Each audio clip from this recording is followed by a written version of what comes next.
You look like a good choice. Interlink. What's it like to hold the hand of someone you love? Interlink. Interlink. Did they teach you how to feel finger to finger? Interlink. Interlink. Do you long for having your heart? Everything's a copy, copy, copy. Stop trying to control everything and just let go. Cells. Cells. Do they keep you in a cell? Cells. Cells. Want to know what you think? Fuck what you know. You need to forget about what you know. That's your problem. Forget about what you think you know about life, about friendship. Interlinked.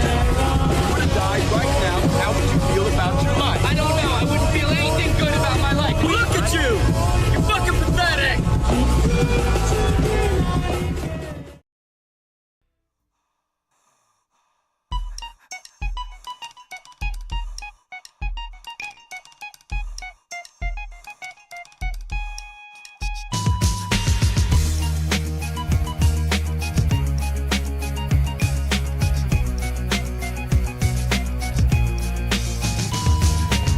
About it, you know life and what it really means. I drink about it. I think I'm busting at the seams. Don't overthink it. I think somebody told me that before. Yeah, whatever. That's my attitude. What can I say? Evidently, I was raised to be this way, but incidentally, there's days I really want to change. If heaven sent me, then why do I feel this crazy? Got a man down. Mayday, mayday. Bottles and cans, seeds and the stems, down to my last roach. Here I am again, caught between tomorrow and yesterday. Telling myself it'll be okay. Bottles and cans.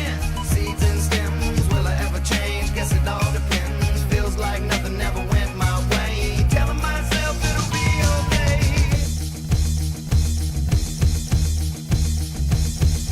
Broken hearted, I've been listening to my head scream. Got it spark it. You hear that? Or is it just me? What's the matter? Are you feeling just like me? Has anybody seen my mind? I can't find it. Life is flying. Somebody rewind it. We're all dying and just running around blinded. I think we've gotten a little too open-minded. Got a man down. Mayday, mayday. Bottles and cans, seeds and stems, down to my last roach. Here I am again, caught between tomorrow and yesterday. Telling myself it'll be okay. Bottles and cans, seeds and stems, will I ever change? Guess it all depends. Feels like nothing ever went my way. Telling myself it'll be okay. Broken, lonely, choking on joking. I'll borrow another tomorrow. Dear Lord, I'm scoping, hoping some door can open. And my folks don't even know me no more. My kids are growing and my age is showing. Of the seeds I'm sowing gonna sprout. I'm not sure. The doubt in the lure is a couch of velour with a mirror and a blade and a pile of the pure. Bottles and cans, seeds and the stems, down to my last roach. Here I am again, caught between tomorrow and yesterday. Telling myself it'll be okay. Bottles and cans, seeds and stems, will I ever change? Guess it all depends. Feels like nothing ever went my way. Telling myself it'll be okay. Bottles and cans, seeds and the stems, down to my last roach. Here I am again, caught between tomorrow and yesterday. Telling myself it'll be okay. Bottles and cans, seeds and stems, will I ever change? Guess it all depends. Feels like nothing ever went my way. Telling myself it'll be okay. Bottles and cans.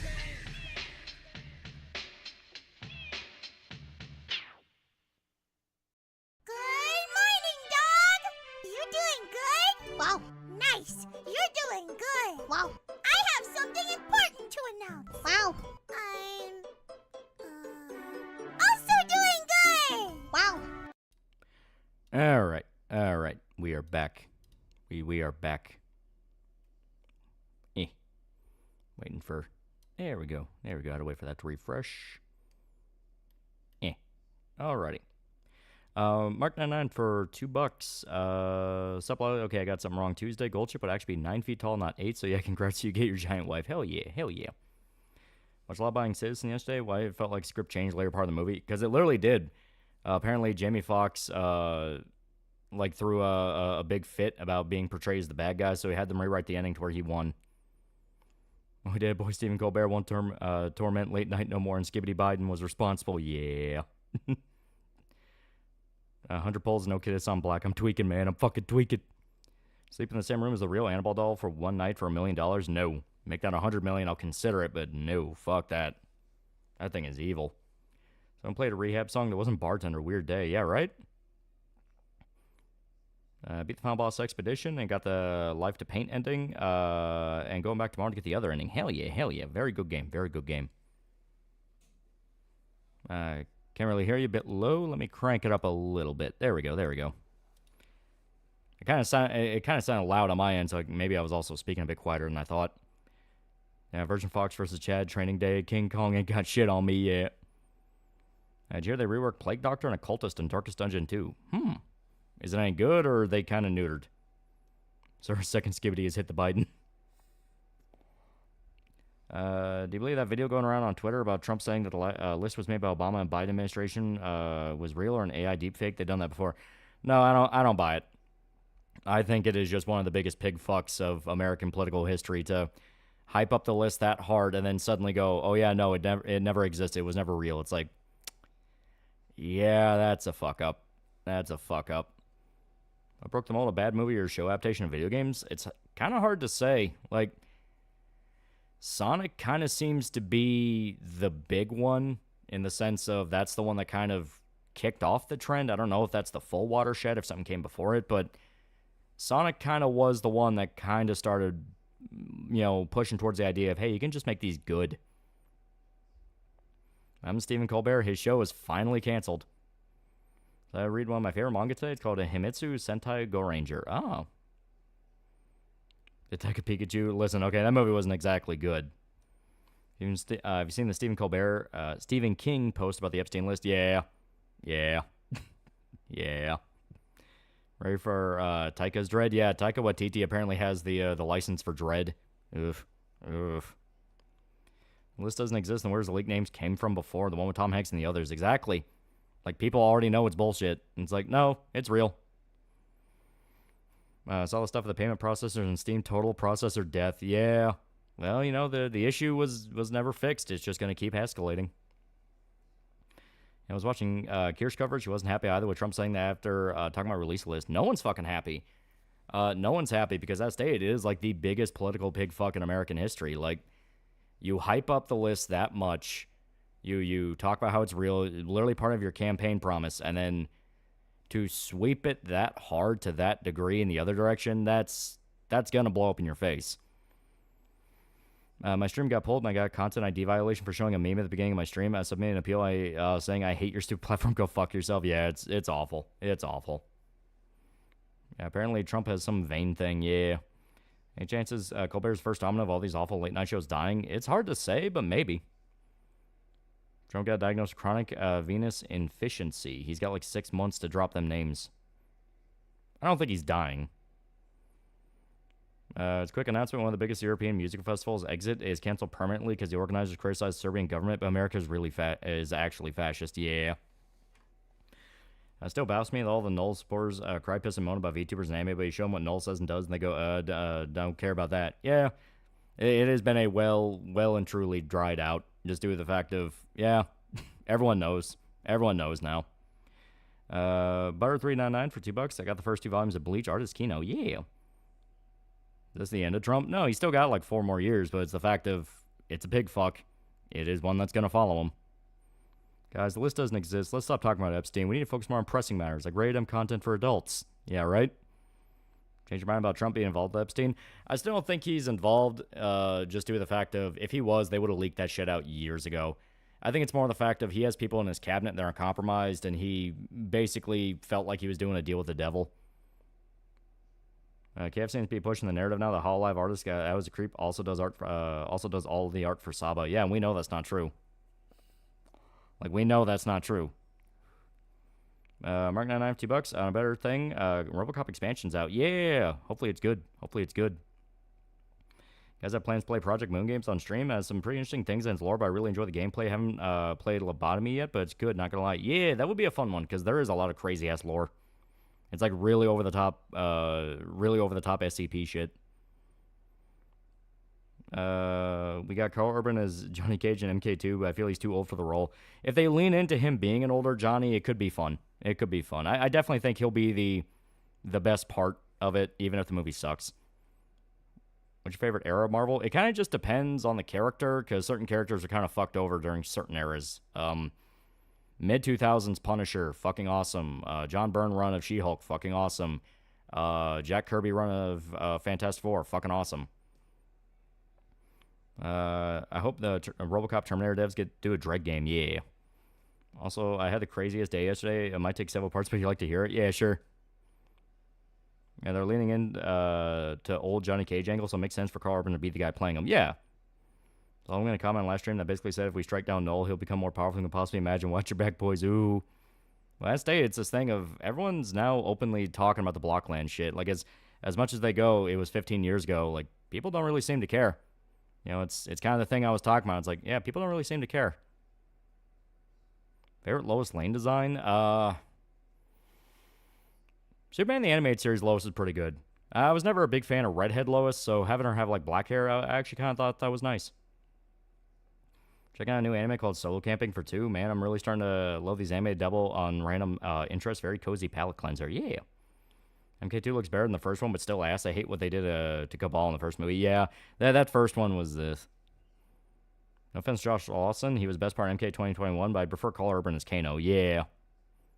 I live in the Fear and Hunger universe or Death Stranding? Death Stranding, because there's at least hope there. The whole point is there's hope.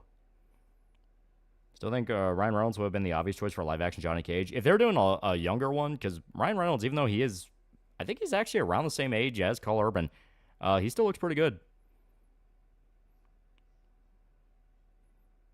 What do you think is the lowest point in horror movie history? Kind of depends on what you really classify it as, because a lot of people consider like the found footage era to be the worst. I don't think it was. There are actually more than a few gems that were found footage horror movies that kind of got buried because of it. Don't think The Miz should have been Johnny Cage. Yeah. Swift Creeper $5 made KF ass man as hell though. Hang on, every word you make on stream, every word at all, it's getting pretty deranged. They've been deranged, man. That's the whole point. Like, they have been deranged. You know, the whole point is they go out of their way to declare the VTuber fatwa and start fucking with people.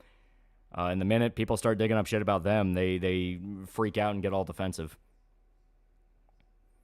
Apparently there's a populist party in Japan that is getting traction because of their anti-immigration policy, but some are now concerned due to them wanting to control anime.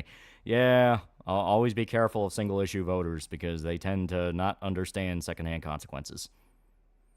Avocado, what are your thoughts on the Street Fighter movie casting? I haven't seen a lot of it, but so far it's in pretty strict wait and see of like, I kind of need to see them as the characters before I really dedicate. The guy that got to play Ryu, that's he's the main guy in Warrior. He's actually not a bad actor, so I'm kind of interested to see him as Ryu. Yeah, Redhead Lois just looks like Mary Jane, yeah. Guys, the even looter Yuki Dokis don't exist. Let's stop talking about Cyberpunk. We need to focus on more pressing matters, like using code TALL for 10% off gamer subs. End of Watch will always be the best found footage film to me. There's some really good ones. Butterfly Kisses is like a really underrated, almost kind of Blair Witch style one that I actually liked a lot. It's probably a lukewarm as fuck take, but I still think Cloverfield is one of the best found footage movies ever made. We need more found footage kaiju stuff to get to see the fight from the straight angle. It is a pretty fun one, yeah. David Desmalchin as M. Bison. That's weird. Yeah, that's a weird one. Green Red's become more and more deranged over the years. That's just what happens to websites of its kind that stick around for too long. 4chan, SA, NeoGAF, etc. Yeah. And Yuki's employers dabbling in supernatural hoopa joops. Is there an opposing organization that specifically handles spooks and specters? Nothing like that, because the idea is it's very foreign. Like, nobody even knew it existed before it all happened.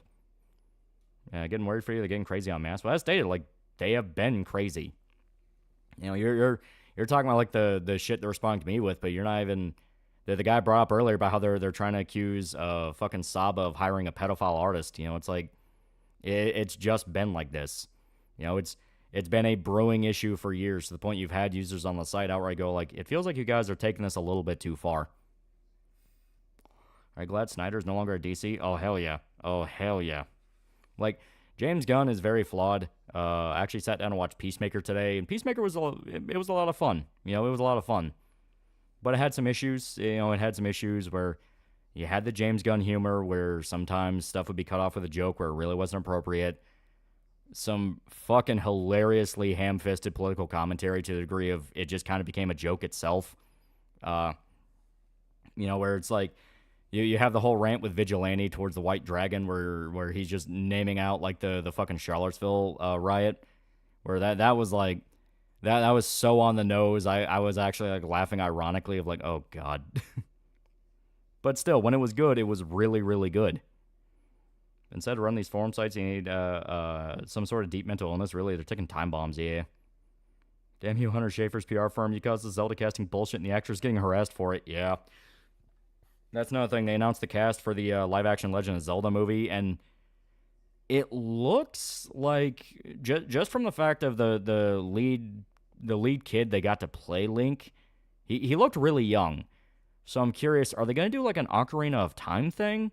Where you're going to see like a young Link and then an older Link? That could be kind of cool, but that'd be weird for a first movie. James Gunn just was never the right guy for Superman. He literally said it himself in 2018 when asked about doing a Supes movie. He outright said the key to unlocking it for him is crypto, yeah. The constant we're called insert superhero name that sounds stupid jokes get really annoying, yeah. Like I said, Peacemaker avoided a lot of that, where when they came up with their team name, yeah, it was a reference to like a song, but they ran into it. They liked it. You know, they actually enjoyed that, you know. There was legitimate soul in Peacemaker, and that's kind of where I'm like, okay, there's a pretty good show here. It just has issues. I've read the newest JoJo chapter. It's really funny. I didn't know it came out yet. Link is usually pretty young, like late teens at the oldest. Yeah, but the kid they got, he looks like young, like 13. Maybe it's just from the photo I saw. I don't know anything about the kid. So I'm curious if they're going to do like an Ocarina of Time, or like he's just meant to be very young. Because I know the guy they're having do the Legend of Zelda movie said he wanted to do like a, almost like a Studio Ghibli type feel to it. Like a Miyazaki film. So it's possible that maybe that's the whole point. He's like a kid going on a big adventure. Did you see that Trump just ordered Pandy to unseal Epstein's jury files? Yeah, like, it's one of those where I just say, fuck it. Throw the hand grenade in the room, release the whole thing. I wish Zack Snyder started his universe with a Batman movie instead of a Superman movie. No, he just didn't have the right mindset at all. He did not give a fuck about comics. Like I said, that's at least the thing with James Gunn. At least he cares about comics. It's just he has too much of his own style. Yeah, James Gunn needs to learn to get out of his own way, because when he does sincerity, he does it really well. Yeah, that's pretty much how I feel. How'd your kiss on Black Rolls go? Because I got the diamond card and I never wanted to kill a horse so bad. Yeah. I also have not been able to get it. It is pissing me off. Link's actor is 16. Zelda's actor is 21. Zeltic has more info on the actors. Oh, okay. Well, he looks really young for 16. I'll give him that. I've read Bomb Queen by Image Comics. Read the first issue, and it kind of reminded me of Cross. Shock Factor was pure, wore off quick, especially since Protag is pure evil. I have not. Trump, to be fair, has had several wins, like passing a law which prohibits government central banking from forming, and also been doing well cracking down immigration. Yeah. He still has his wins, but the Epstein thing is like a really vocalized fuck-up, and that's usually a really bad one. Part 3, got crazy. One of the other besties and her man ended up doing it in one of the spare rooms of my friend's house, and they were loud. Oh, God, that's never fun. Yeah, that's never fun. Yeah, they changed the rate from 0.75% to 0.5% for the cards. Oh, my God. After the last stream, I looked into that game Andy Pants made. I've come to the conclusion Andy needs to be in a psycho ward. Damn, live action Zelda being a terrible idea. Also invoking Studio Ghibli being live action seems especially insulting. Yeah, it's another wait and see. Like, I will see how it comes out. What's in the mecha anime Breakblade? I have not seen it. I ain't spoiling what, but I was not expecting certain someone returning for Donkey King. I assume he meant Kong Bonanza. Not saying who. Oh. James Gunn embraces comics, but at the same time needs to be self-aware because he's afraid of being laughed at. Yeah. It feels like that more than once. He was bad for DC. Dude did not want to embrace the kind of stories that helped make DCAU a cultural landmark in the 90s and early 2000s. Yeah. Zelda Jackie.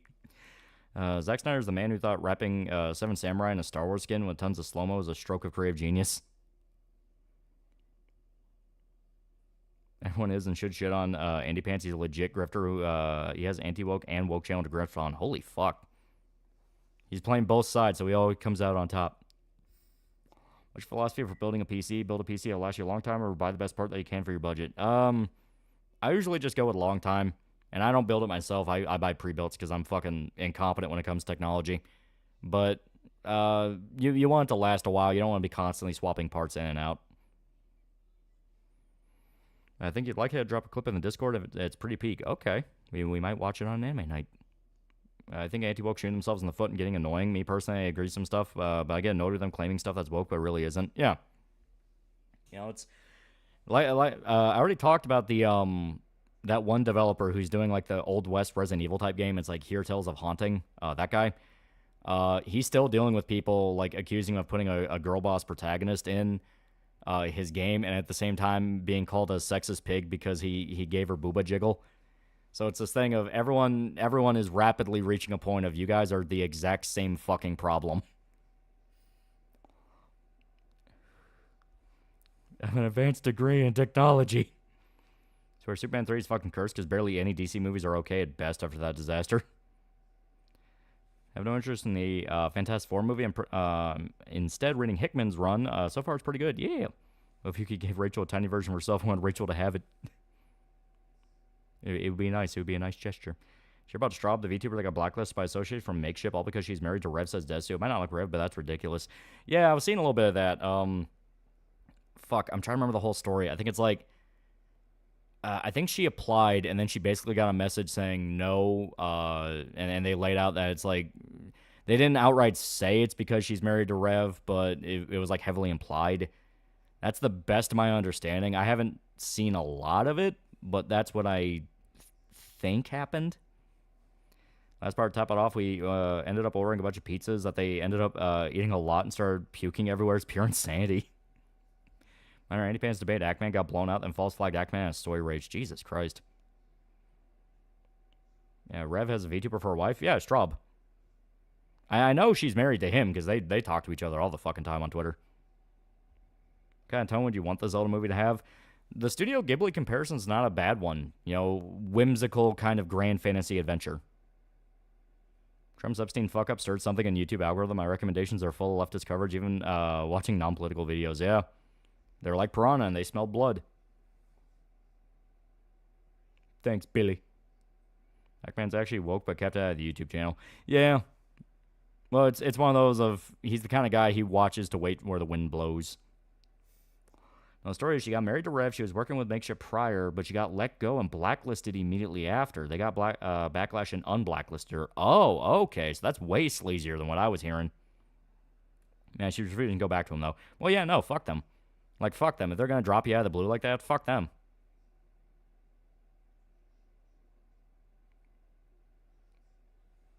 What do you think of the people who hate that the Kents are alive? Talking about the Superman movie? I'm fine with them being alive. I'm fine with them being alive just due to the fact of, you know, Justice League Unlimited, also Superman the Animated Series / Justice League, the cartoon. The Kents are alive, and they're kind of like the grounding that Clark has to kind of get his chance to be normal. You know, you have like the Christmas episode where he just goes to his house for Christmas and he's allowed to just be a dorky fucking guy and he's happy there, you know? I think it's a good thing. If they ever want to eventually cover when his dad dies, I'm not against that. Just because that would be a pretty pivotal moment where he's like, oh, fuck, now we need to be Superman. And I want them to be alive. I'm tired of watching Pa Kent die. Yeah, it's like Batman's parents or Uncle Ben. It's like, we fucking get it. So on the forums I lurked, thought it was interesting that Noel and Kiwi Farm started the latest witch hunt while Epstein lists on everyone's mind. I don't think that's super related, because they've been doing the witch hunt thing for a fucking while. A while. It's been like almost 2 years of this. You know, Rev worked with Makeship before, so what changed? Yeah, right? Yeah, probably like a Vice Journal fucking email them or something like that, you know what I mean?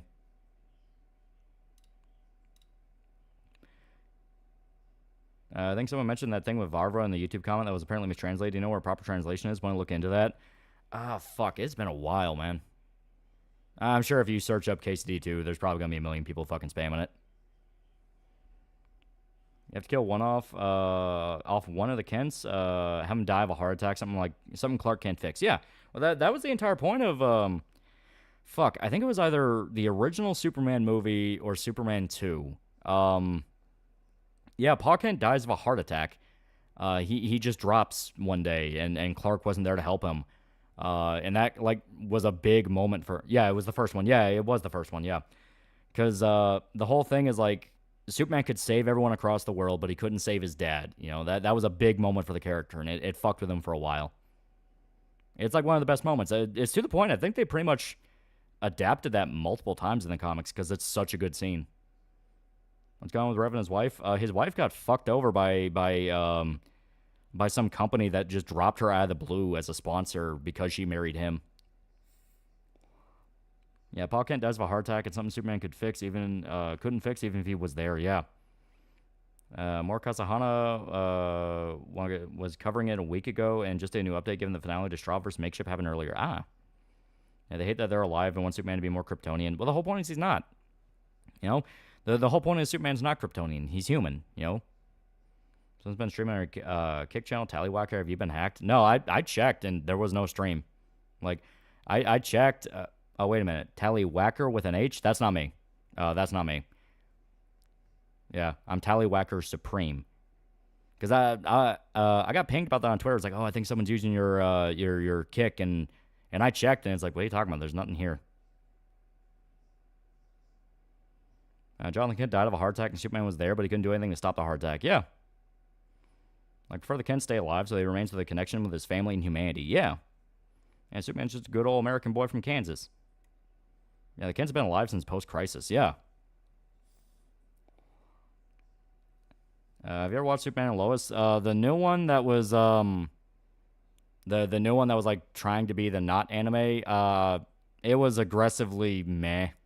Like it just wasn't. I couldn't give a fuck. Superman's best the more human he is. So let the Kents live to old age and to come to peace with what being mortal means, dealing with his parents with dementia or something. Yeah. Oh, the CW show. Oh, that one? No, I never actually watched that one.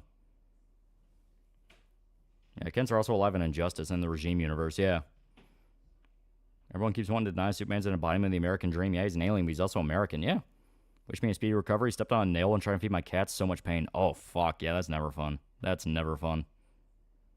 Tomboy Lois still hot as fuck, but I couldn't give a shit less about that show, yeah. Yeah, the not anime one was My Adventures with Superman, yeah. Yeah, Himbo Superman was a mistake. Have you seen CW Flash? Yes, CW Flash is actually a lot of fun. First season is actually pretty damn solid. Season 2, I think that's where things kind of start getting a little like, okay, this is going to go full Arrow. And then by season 3, yeah, it went full Arrow. I need Lobo to be more prevalent going forward. He's supposed to be in the Supergirl movie. Hindsight Snyder Superman looked fun. It was not. It was a headache. Like, I did not like any of the Snyder movies. They pissed me off. Yeah, for the first 3 seasons, yeah. Yeah, Flash is good, but drags on way too long. It was a CW show. Even though it's a CW show, it's fucking great. Probably the only piece of Superman media in the last decade that really gets Clark as a character. What do you think of the Supergirl movie? Is it going to be shit or not? I say shit when they decide to turn her into a drunk douche. I have not seen Superman yet, so I don't know the full context, but I did hear, yeah, Kara's now like a fucking, basically drunk bimbo. So I'm like, okay, that's out there. That's fucking weird. So, I don't know. At the very least, as stated, Jason Momoa as Lobo should be fun. He's been wanting to be Lobo for years. Yeah, listen, he killed Arrow, yeah. Like Superman having his parents, because then James Gunn could do movies. Superman's son living in Smallville. Yeah. Snyder's DC was. It had the best Batsuit. It looked okay. It was too bulky. It's adapting Woman of Tomorrow. Oh, okay. Popular opinion, I like how some of the Snyder movies look because it's different from the MCU. Just wish their story didn't suck. Yeah. Buckhand's death is important because it showed Clark can't save everyone he loves. Yeah. Thoughts on Smallville? It was pretty good. For what it was trying to do and when it came out, it actually was not bad at all. What do you think of Tom King stuff? We talked about it last stream, but there's that really good moment. I think, yeah, it was in his Batman run, yeah, where Bruce and Clark are, they're in Gotham and they're in Metropolis, but they're talking to like, Catwoman, and I think it was Lois Superman was talking to. And as they're talking, they're both just like, man, they could just do whatever they wanted. They have every excuse in the world, just do whatever they wanted, but they just don't, like, holy shit, they're like the fucking best person ever for not just giving in and going batshit crazy. Say Me by Remy Zero still goes hard to this day. Found out from an old friend that there was a Supergirl film in in 84. Oh.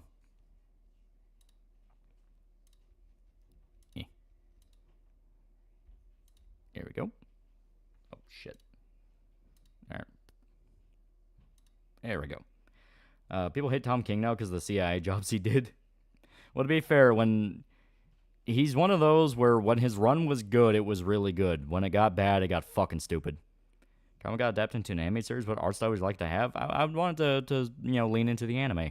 I like the animes. She was shown pondering her place on Earth instead of what we got. I would be 100% on board, yeah. Yeah, the old Supergirl movie, that existed. Yeah, his Supergirl run was not good, yeah. Stinky Lolly, I heard fart. I vaped.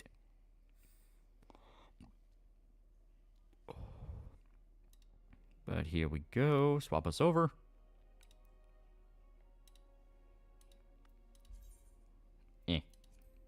Tom King's also doing a Mr. Miracle animated series. Yeah, I heard that. Yeah. For Injustice 1 or 2. 2 is more fun to play, but the story of 1 is just better.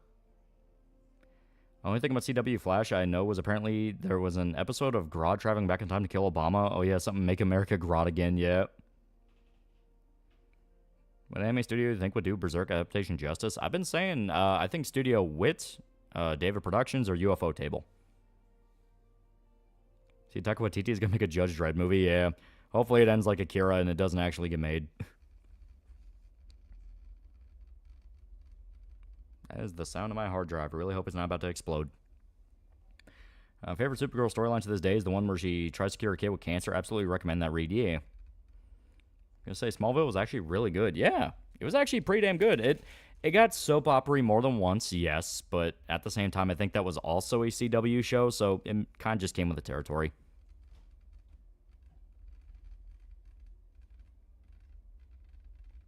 I really hope that hard drive's not about to explode.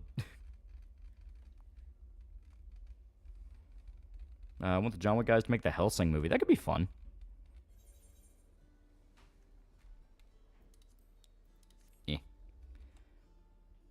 Let me go save my P4G and I'll be joining you soon. By the way, 7.3 patches sooner, around early August. Vera and Hrothgar hats are immediately priority, along with post-DT stories. Ooh.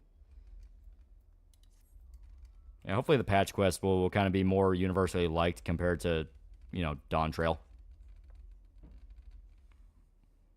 Hard drive sounds like a TIG welder. Goddamn. Yeah, I think it's getting old. I may have to try to prevent disaster and just get a new one.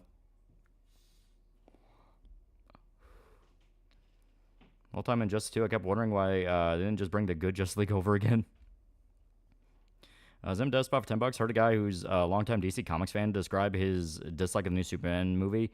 He does not like James Gunn's writing, makes every adult character appear as childish. Yeah. Like I said, it works for something like Peacemaker where the character is meant to be a man-child, but something like the Justice League, no, those are the guys that take that shit seriously. Thoughts on Will Eisner? Fuck. I'm trying to remember. I know that name sounds familiar. Why am I blanking on him? Stream cuts out early because Lolly's computer explodes. Yeah, right? Yeah, bro, what the fuck? I can hear that on my shitty speakers. Yeah, it's like a weird crackle. I also worked for Star-Lord a little bit. Yeah. It's a James Gunn movie fighting with the Superman movie. That's a very good way to put it. Yeah, that disk's gonna explode. I want to see what it looks like with the HDD health scanner. Yeah, I might just have to make a day of it tomorrow to go out and buy a new one. I feel like Smallville was genuinely one of the better CW superhero shows. I do love that show that Clark and Lex did used to be friends. Yeah. That was Dawn Trail after a year since it released. I don't know. I kept hearing people scream death of FF14, death of FF14, but people are still consistently playing the game. His PC on the brink of destruction, all the Cyberpop work destroyed. What actors should be the new Aquaman, Wonder Woman, and Flash? Not gonna lie, the constant jumping around of the actors is starting to be a real problem because no one can fucking keep up on who's who. Well, Eisner also worked on the original Spirit comics. They still hold up. Oh. First make a decision whether to be next to Annabelle doll for a day or worth the Sancho medallion. Probably the Annabelle doll at that point. One's a demon, the other one's a much worse demon. Can definitely tell Gunn would have rather made a movie about Guy Gardner or Green Lantern. I have not seen it yet, so I'm just kind of trusting your word. Yeah. There's way more apolitical YouTubers starting to jump into the politics slop. Guy that writes about the 40k Star Wars fanfic went full mask. Yeah. Yeah, as stated, this happens every few years. Just League and the Superman movies more of an adaptation of Just League International run, who are more comedic. Well, Eisner was one of the OG comic guys. He did a lot. The one you might know is The Spirit. He also helped coin the term graphic novel later in his career for more serious works. From the sounds of it, the story for Dawn Trail lacks the weight the previous expansions did, and they doubled down on making dedicated healers pointless.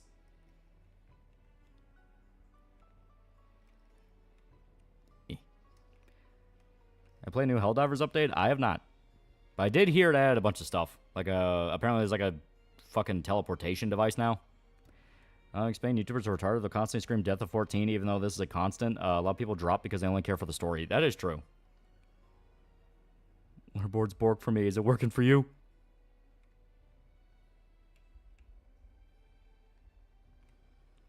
I'm not going anywhere near Assange Medallion. That thing's genuinely cursed. 14 isn't dying. However, they did see how much of a fuck-up Wu Klamat was, and they have written her basically out of the story in later patches. If God has any sense, he'll bring back Grant Gustin as Flash. That's what I've been saying. Like, because anyone who has not seen CW Flash, the guy is genuinely really good in the show. He is fantastic, and everything you hear, he's just a good guy. You don't have to deal with the Ezra Miller thing of he's batshit crazy. Who's your Justice League roster? I'm simple. I go with the animated series, so Superman, Wonder Woman, Flash, Martian Manhunter, Batman, you know. That to me is the League. Therian has done a pretty cool guy for 13 months. 13 months. Hey, Lolly, did you ever end up reading your copy of The Perfect Blue novel? Also, I found a copy of the Dresden Files original graphic novel. Great lead. Yeah, great read. Yeah. Yeah, I did sit down to read Perfect Blue. It is way more of just kind of a traditional slasher story compared to, obviously, the movie. Like, the whole thing of Mimania stalking Mima in the book is just more of outright, like, Jason stalking a camp counselor. No Green Arrow, he can show up sometimes as a treat. Almost to the end of the RimWorld Odyssey DLC, build a brick of a ship going around the planet raiding. I have an alcoholic sparrow that survived a heart attack.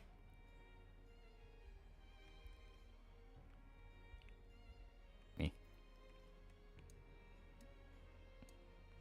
Do you prefer Barry Allen or Wally? I think I'll go with Barry. Barry, to me, has like the right balance between he's kind of a joker and at the same time, he genuinely has a lot of shit he's dealing with. Wally's my favorite. To be fair, Wally is really cool. Cat Market for $2. Which Green Lantern's your favorite?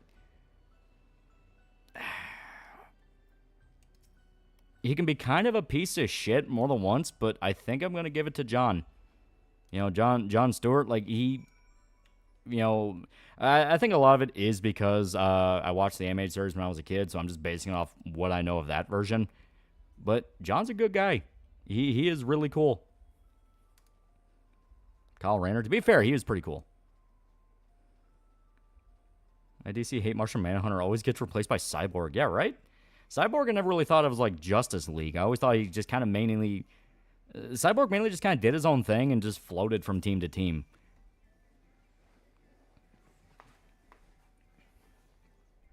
In your opinion, should Cyborg be in the Justice League or Teen Titans? As stated, the way I kind of view it is he kind of more floats. Like, he'll kind of help out everybody.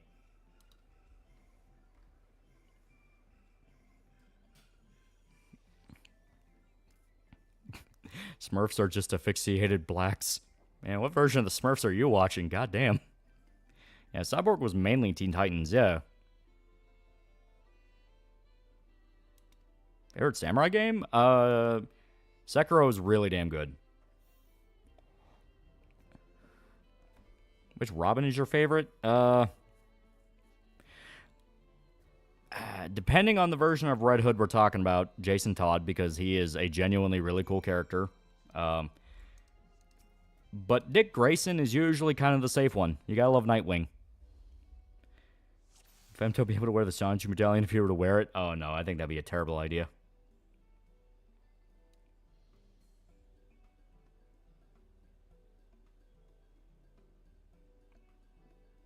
Should be that one's the only other green one.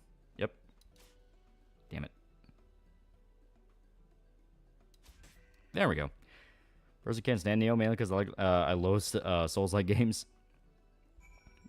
Tim's always getting done dirty. To be fair, Tim is really cool. Jason Todd, I love my edgelord Robin way cooler than Damien, and he actually grows out of his edge. Yeah. Favorite Batgirl? Barbara. To me, Batgirl's always going to be Barbara. He has a very convincing background. I'm sorry. Way the Samurai 3 is cool. It is pretty cool. Superman stayed dead after death of Superman. Do you see Supergirl taking his place? Doomsday also stays dead, so no one will have to face him. I think that's the next logical conclusion, because some stories do kind of treat her as like the one to take the torch of Superman. Hell, that's literally the ending of Injustice 2. The ending of Injustice 2 is Supergirl becomes the new Superman. Sort of like Tim Drake, but just not now because of what they're doing with him currently, yep. Stephanie Brown and Cassandra Cain are my favorites. To be fair, Cassandra is actually pretty damn dope, depending on what she's doing. Like, obviously, you gotta like her as Huntress, but when she became Batgirl, that was actually kind of cool. Soul Samurai is really cool. Basically, Resident Evil set in feudal Japan. Favorite Lantern Corps? Mine's Blue Lantern. Hope all the way, baby. The Red Corps is usually really fucking hardcore. Absolute favorite moment in Justice when Batman disowns Damian and says Dick was his real son. Yeah. Jason Todd's better as a villain than just another Robin. Of a pre-eclipse, Casca tempted you with tomboy booty, and all you had to do was wear the Sonichu medallion. I know better. I know better. I remember Cassandra Cain as Huntress. Yeah. See the main Yotai actress doing mocap? I threw up my mouth. I'm also curious why Hal Jordan was never in the Justice League cartoons. Don't say that to hate Jon Stewart. I'm just confused. He showed up sometimes. It was pretty rare, but he would show up. It was mainly also just cameos, because John was the one that was considered the main Green Lantern. But Hal showed up. Kyle showed up. Fuck. There was like one other guy. Fuck. Is there a Black Lantern? Yeah, I think they represent death. Death or fear? No, fear is yellow. What do you think of Razorfist's take on the Trump Epstein debacle? I haven't seen it, so I don't know what he's saying. Did Guy Gardner show up? Because I don't remember Guy showing up. But that might just be because I don't remember it. Yeah, Black Lantern's pretty much cosmic horror, yeah. Cyborg always be a Teen Titans for me, mostly because growing up watching Cartoon Network show, yep. Cat Mercury, $5. Story when Nightwing took over as Batman after Bruce died was great. Wish they kept it going longer, yeah. Huntress is Helena. Cassandra's the mute girl. Wasn't Cassandra also Huntress? Or was that like more like timeline bullshit? Yeah, he showed up in Brave and the Bold, yeah. Well, I was talking like Justice League cartoon. Razor basically gone onto the right podcast sphere, saying that screaming it'll tank the midterms are being morons. Why would you say that? I think it's not a possibility to fully dissuade, but he's not wrong in the sense of everyone kind of already knew, like, we're probably never going to get that list after the Rickroll, and so, you know.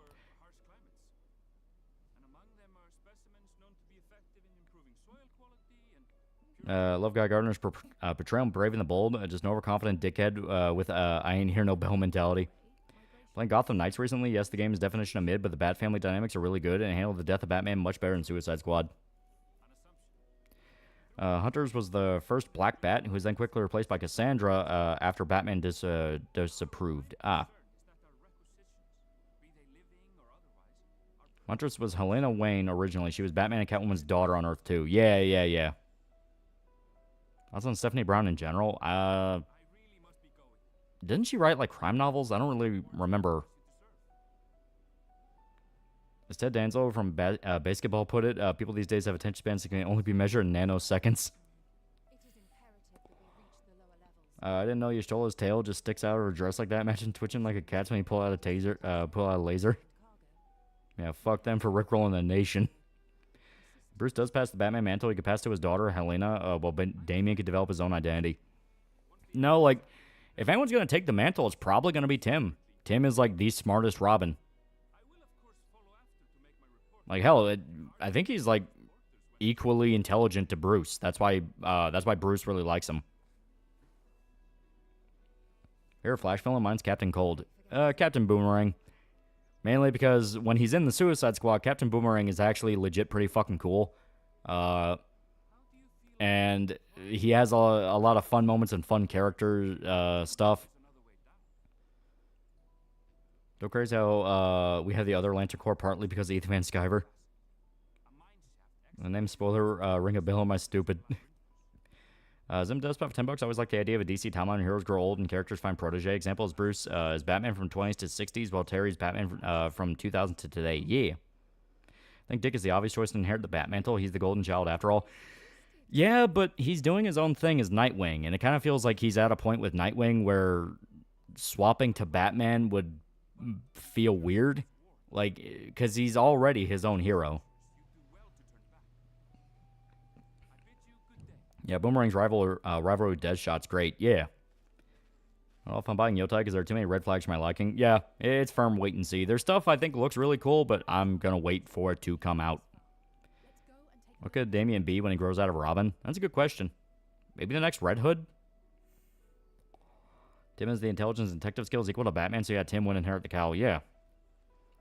Yeah, he wouldn't take it. He's always wanted to step out of Bat's shadow. Yeah, that's the whole reason he left in the first place. He didn't want to just be, a little clone of Bruce.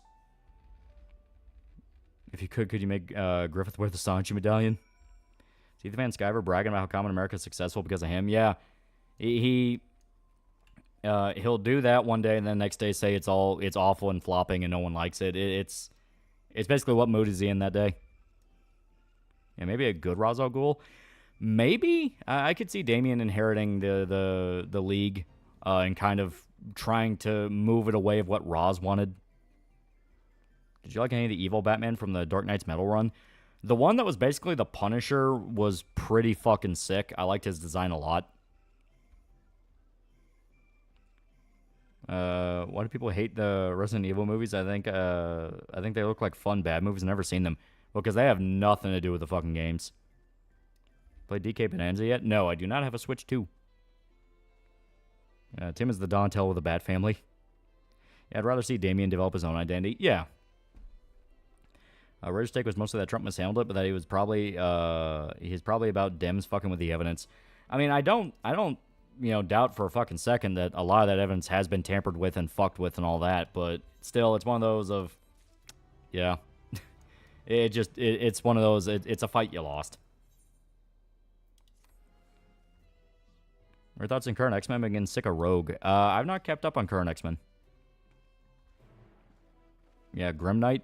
Yeah, I think that was the Punisher Batman one, yeah. It looked fucking sick.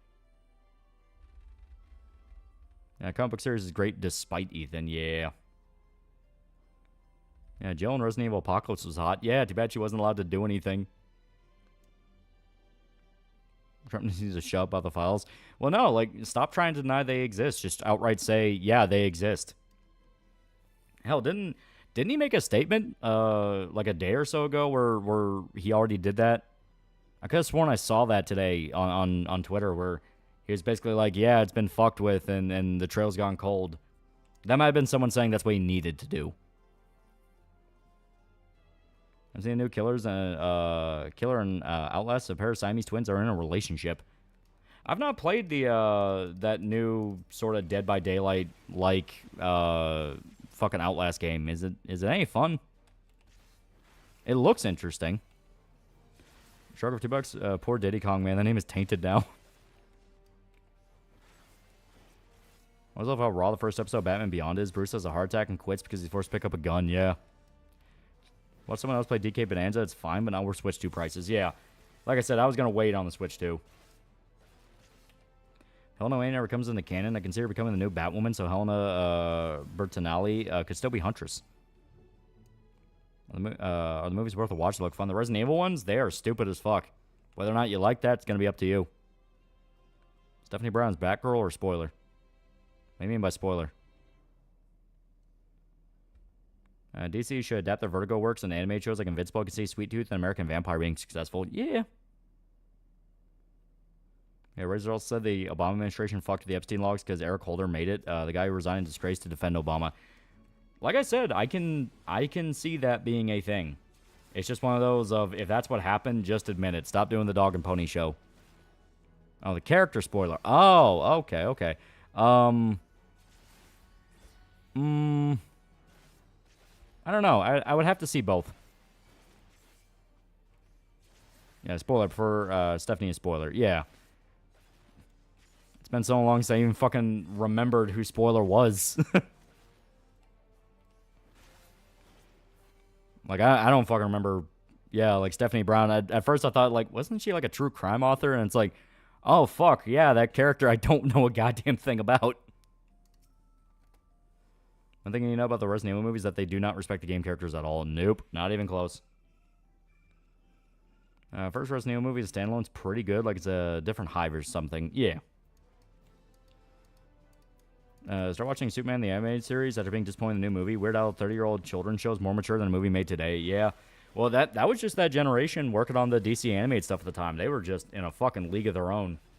You had the Batman the animated series crew. You had the fucking, Justice League crew. And to be fair, it was a lot of the same people kind of jumping from one show to the other.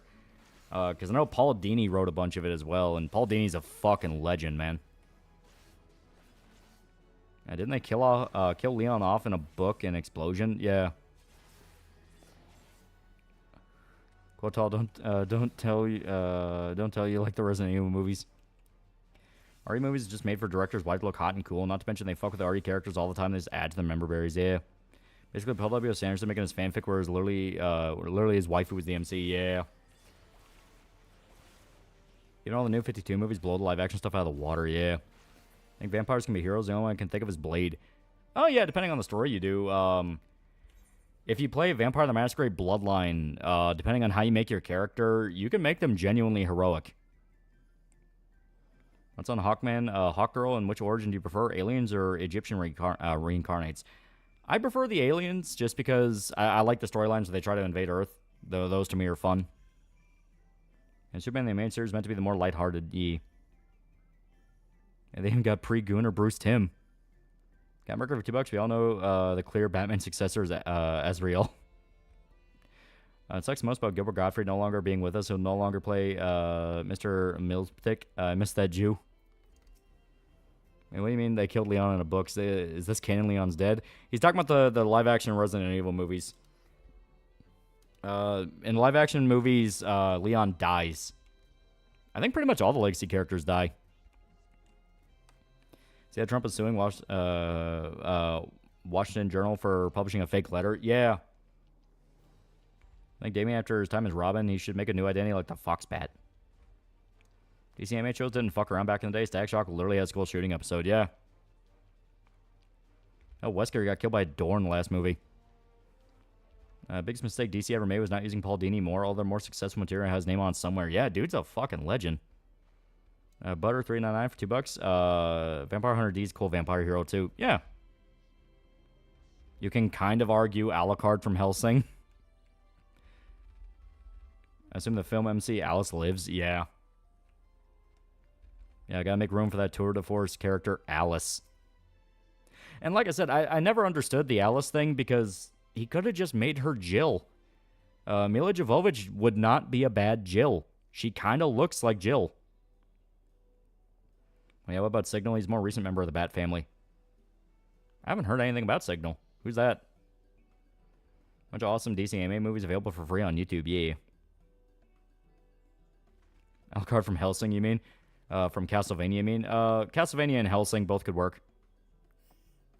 You just watched just some random guy made parodies and skits of Marvel DC with their respective toy figures, made some legit funny vids. You used to watch him as a kid and his vids still hold. Dude, people reference him, like, in places you'd never think you'd see him pop up. He had, like, way more of a reach than I ever thought seeing his videos as a kid. Honestly, I think that's what Cape Crew City was missing, Paulini. Signal does daytime crime fighting during the day. Ah. Yeah, Alucard from Hellsing, a villain who got convinced to be good. Like Tim's Red Robin costume is kind of cool. Suck they wreck on it. Yeah, that Red Robin outfit looked fucking dope. Signal is basically Batman, but he operates during the day. Town Switch 2 should have just been two switches glued together. Yeah, Signal is Duke Thomas, a black kid with shadow powers. Shadow powers doesn't sound the worst. That could be kind of cool. Thanks to RE5, Anderson's Jill could still be superhuman, yeah. He also voiced Superman in the original Goku vs. Superman Death Battle. D is technically only half vampire, a Dhampir. Jill was in Resident Evil Apocalypse and mogged Alice the whole time. Green Goblin and Lex Luthor singing ballads while drugged out of their minds in the back of Batman's car will always make me laugh, yeah. Some person react to Synth Death Stranding video. The guy compared him to a Christian mom that's scared of kids becoming shooters after Synth said the game will normalize you to be a wagey. Kind of ignoring a lot of other things that happen in that game because Sam is not just a wagey. Also, what's wrong with, being a blue-collar guy that makes deliveries? What's wrong with that? Sam's a respectable man. Sarah's also works as a heroic vampire. Yeah, that is true. I see you on TT. Man, Who 52 DC, what a mess, yeah. Oh, yeah, I see you bought Don Cheryl. Yeah, well, I wanted to have all the expansions. Kara Zor-El or Barbara Gordon? You know what? I'll go with Kara. Because, like, Barbara, it always feels like, I don't know, that just kind of feels... It shouldn't even feel weird, but to me, it just feels weird. Like, it's kind of like saying you want to fuck your sister, that kind of thing. Kara, for some reason, I just don't have that standard. I can't even tell you why. I think Taika would do in the new Dredd movie. In his defense, he'll probably try to lean into the more humor of the comic, but that doesn't mean it's going to be funny. Why does Power Girl have big bazongas? I don't know, but it's like a canon thing they reference a lot. Worst part of Fuman's DS2 reviews, he called the boss a girl boss social justice character, saying he played MGS games and he likes them. Yeah, it's one of those. You gotta make your take to appeal to the audience. Wasn't there a cut script on an explicit sex scene in live-action Resident Evil movies that was supposed to happen between Leon and Claire, and Chris would have gotten jealous because he had something for his sis? I really fucking hope that's not true. Man, what's wrong with being a delivery boy? Fuck, I'm just a ranked delivery boy. Yeah. Well, it's like the whole point is, like, this is very important work, even if you think it's tedious, because it's literally keeping society together.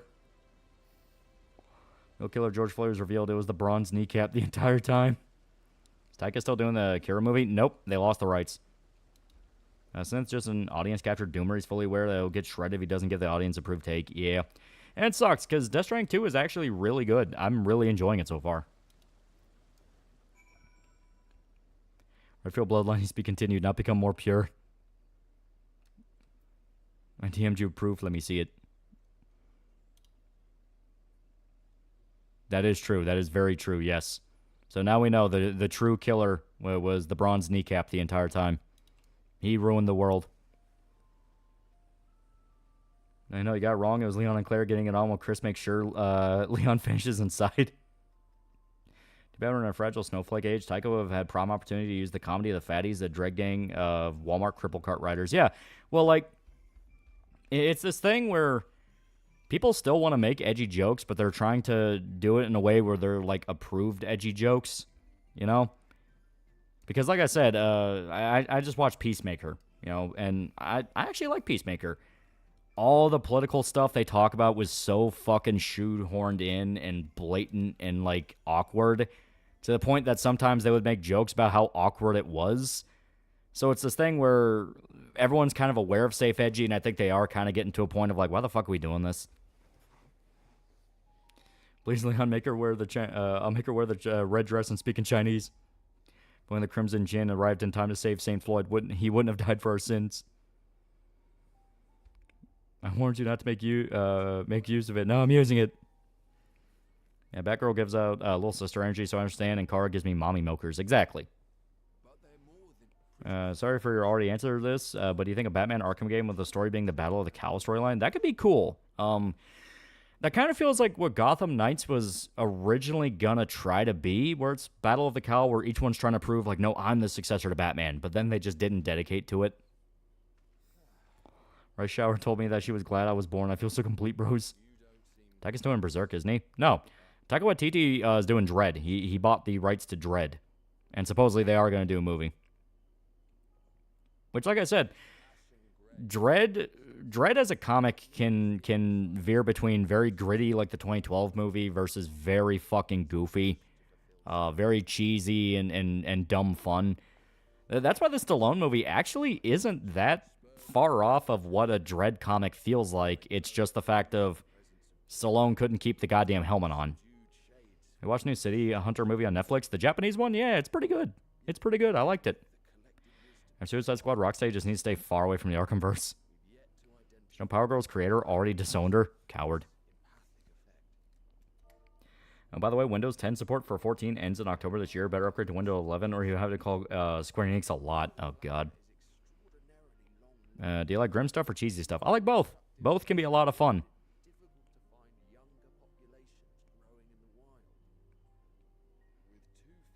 I like the 90s Judge Dredd movie, guilty pleasure of mine. As stated, it's actually not that far off of what Judge Dredd should feel like. It is goofy. It is kind of corny and over the top. Cyberpunk live actions made, but you only have 4 director choices: Paul W.S. Anderson, Michael Bay, Uwe Boll, or Adi Shankar. Michael Bay. I'll unironically give it to Michael Bay. Everyone shit talks him, but that man is capable of making a good movie. So taking the helmet off drastically lowered the quality of his Judge Dredd movie. Yeah, like I said, for some reason, he just had so much of an ego, he didn't want to take off the helmet. Yeah, doesn't Dredd drop kick a dude in the back of the head? Yeah. Grim cheese, call that blackberry goat cheese. Do you prefer Kara or Matrix as Supergirl? I prefer Kara. She's the OG. You know, it's kind of one of those of like, when someone else takes the mantle, I always just think of it as like that. Oh, you just took the mantle. This game, $2. Have you seen the new Superman? Not yet. Not yet. And Judge Dredd have massive obese women having to use wheels to hold their guns up is canon. Of course, Judge Dredd's supposed to be silly. Yeah. Bronze kneecap, iron lung, brass knuckle, titanium toenail, gilded arches, copper cranium, spatula woman, country boy, H2 Olga, and nega chin. Something chauvinist pig. Where's Megan Fox again? Yeah. At least Michael Bay know what you're watching. Yeah. What's your top 10 most hated Berserk characters? Supposed to hate, or they're just bad? 13 Hours was great. 13 Hours was great. I actually kind of liked Pain and Gain. I heard for years that movie sucked. Then I finally sat down to watch it, and I was kind of like, this is actually kind of fucking good. Have you watched the new Ranma 1 half anime? It's good as fuck. It is pretty funny so far. I do like it. We're not watching it for anime night just because of the fact of me and Shota already saw Ranma. When you're growing up, you're gonna fucking run into Ranma in some form. And we were kind of of the agreement of like, if this is like the Urusei Yatsura remake where it's basically just the original again, just with prettier animation, fuck it. Isn't Power Girl a clone of Supergirl? I don't remember. I genuinely forget a lot of what Power Girl actually does. I mainly just know her from the porn. Like doing Dread sounds like you pull a Starship Troopers. I can definitely see it, but the problem with that is Judge Dredd, by its very nature, is satirical. It does have a lot of, like, Verhoeven-esque humor to it. So it's not, like, out there to make commentary with Judge Dredd. Oh, that's from Unlimited. Oh, okay. Yeah, Power Girl was Earth 2 Supergirl. Okay.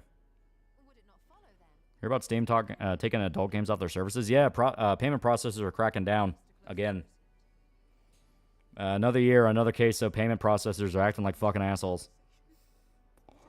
Because I don't think any of the Transformer movies were not fun to watch. They're mostly pretty bad movies. Yeah.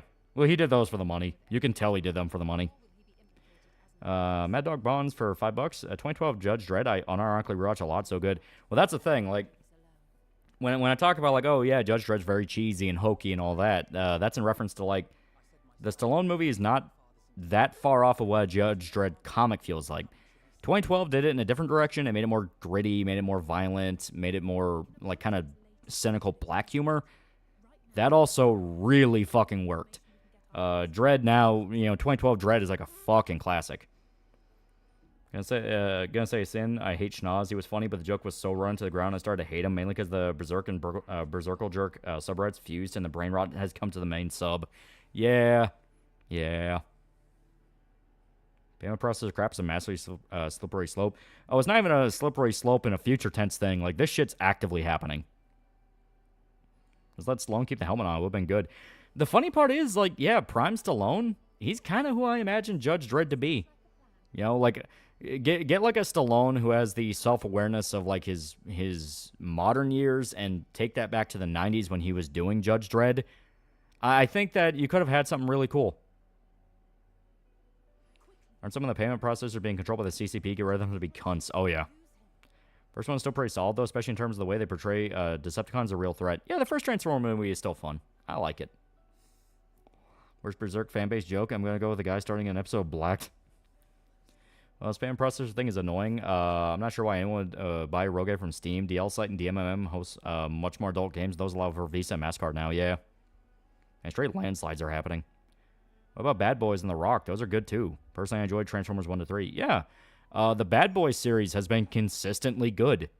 Like, because, yeah, I think both reboots were pretty damn fun. I don't really remember anyone hating the second reboot, because I think the first one was like Bad Boys Rides Again or something like that. That was actually really fun. I think Michael Bay is a good cinematographer.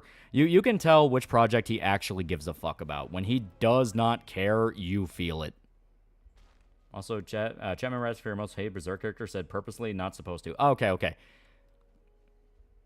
Okay, so like character that you're not really meant to hate, I think probably Nina. Nina, yeah, there are moments where it's very clearly like, oh, she did something fucked up. But then like they'll pull like the sympathy thing where you do feel bad for her, and it's like, man, fuck you. This game for $2. That's a Neil Gaiman Sandman. It is a very good story. Neil Gaiman's a weirdo. Weirdo, man. Bad Boys for Life was 3. Yeah, that's it. Yeah, it was Bad Boys for Life. Yeah, Bad Boys 1 and 2 are Bay. 3 and 4 were different directors. Ah, okay. To be fair, they captured the style very well. Yeah, 2 and 4 also good, more so too, but 4 still had potential for future movies. All my homies hate Nina. You think Guts will tame the Beast Darkness? We're gonna fucking find out. This day, it still shocked me. The director of Starship Troopers thought he was doing a powerful commentary against fascism and everything about the society was fun. Except for the whole losing your friends to violent insect aliens, but that's also not really a fascist thing. That's more of violent insect aliens. The Rock is basically the last run of Sean Connery's James Bond. Yeah. The Rock's really good. You know, there was a Judge Dredd cartoon miniseries from 2014. It was called Judge Dredd Superfiend, and it looks like absolute dog shit. It was directed by Adi Shankar. Woo. Bad boys, what you gonna do? What you gonna do when we come for you? Apparently, CEO got busted for cheating on his wife at a Coldplay concert by the Kiss Cam. Well, they'll give the Bay movies how Optimus is a complete badass in every movie, yeah. That's on Will Smith, disregard a slap. I kind of grew up in the era where Will Smith took over the fucking world. So, it's one of those of it's weird to see how much he fell apart because of his fucking psycho wife. Here's a question. Who's your favorite civilian character? Not part of Guts or Griffith's Party or Apostles, etc. Just basic ass person. Luca. I love Luca. She's awesome. Bird 399 $2. I'd still tap Nina, to be honest. Your dick will rot off. Your dick will rot off. Do you like Beverly Hills Cops? Oh, hell yeah. Except she hulks off for sex. She won't give you an option. And to be honest, I'm kind of hoping she won't.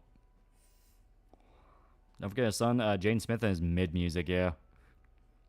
Jay Plinkett Smith is why black men only date white women.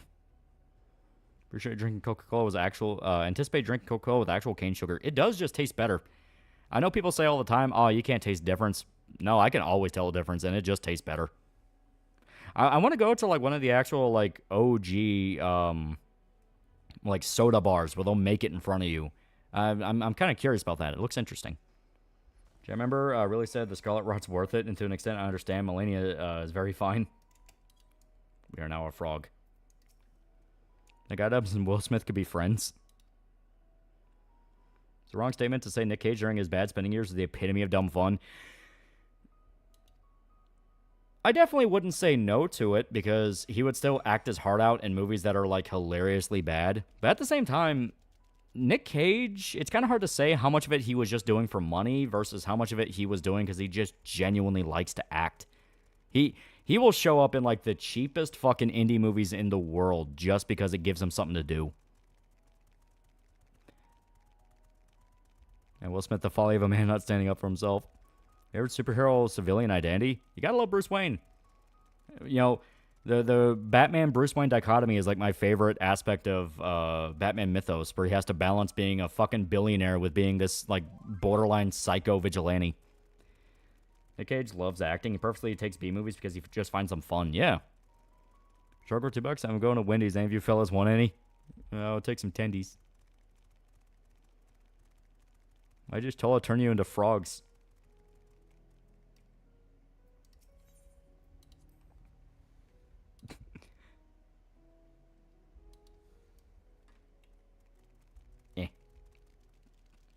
Nick Cage did great in Mandy. He's fucking awesome in Mandy. I think Nick Cage Spider-Man Noir show will be good. I want it to be really good. I kind of liked the trailer they showed off, and the fact they outright were saying, like, yeah, we're dedicating to black and white. They still have milkshakes. Get me one. Can I get a large drink? Watch anything with Nick Cage. He just makes anything awesome by sheer presence. Yeah. Yeah, I'd be okay with not being able to say no to She-Hulk. Exactly.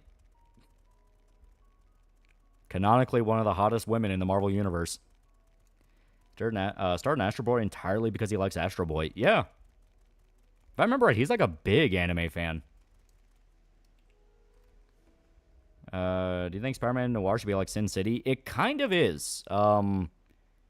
By its very nature, it kind of already is. If you mean like presentation-wise, like it should be styled like Sin City was, it would be really cool if they did that.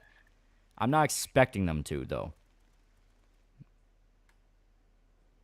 You see the trailer for new Genndy Tartakovsky movie? I heard it's coming out. I have not seen anything about it. I am interested. But I don't want to fuck the green giant lady. Then get out of the line, asshole. You're taking my spot. Yeah, Nick Cage loves anime, yeah.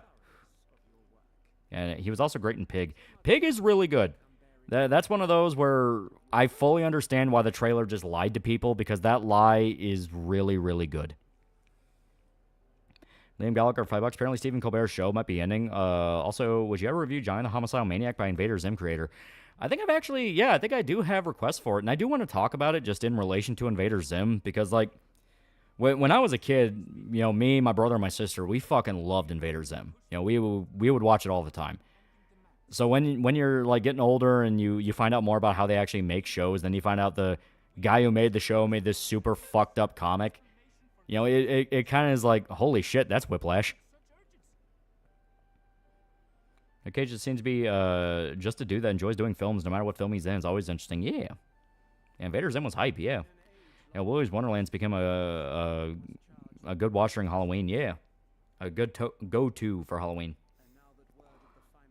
Speaking of Zim, have you seen Hell of a Boss? I have not seen Hell of a Boss. I watched the what was it, like test pilot that the chick made for Has Been Hotel, just because Shota put it on and we were all kind of interested in, like, okay, this is like a fully like YouTube type production, so let's see what they did. And for a little test pilot, I actually thought that's kind of interesting. You know, that's not the worst thing ever. Then it got bigger and bigger, and now it has this whole fan base now, and it's like, I can't fucking keep up. If you ever had context Zim line, I won't let you ruin Christmas, Zim. Yeah, Nick has been in many Japanese commercials, yeah. Would you take the 6'8" stacked baddie if you... Oh, damn it. You nuked it. Bad boys, what you gonna do? What you gonna do for a Klondike bar? Yeah, you're not fucking She-Hulk. She fucks you.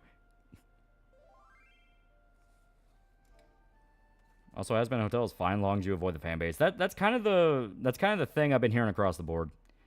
Could not get into Invader Zim. I like it, but at the same time, it's like, oh boy, I can only handle so much family-friendly gore, and it turns out the comics the show is based on is less gory and comedy-focused. Yeah. I think She-Hulk could pull off a awesome female orc cosplay. I mean, she's 90% there.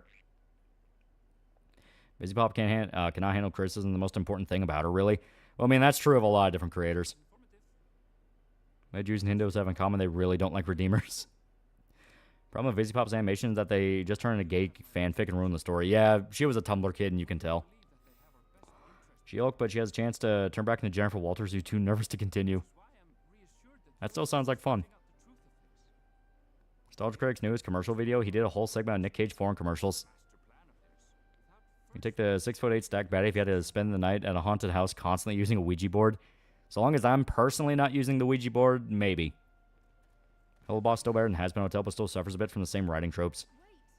You're not a freak, you're just stupid. I'd fuck the shit out of Luna regards to any STDs, but I don't give a fuck about any cartoons by Vizzy. Yeah, she threw her shift because of that What If Vizzy Pop were Amazing Digital Circus. Yeah. I'm looking forward to Ghost of Yotai. Personally, I didn't love Tsushima, so I don't think I'll pick up Yotai until a solid sale.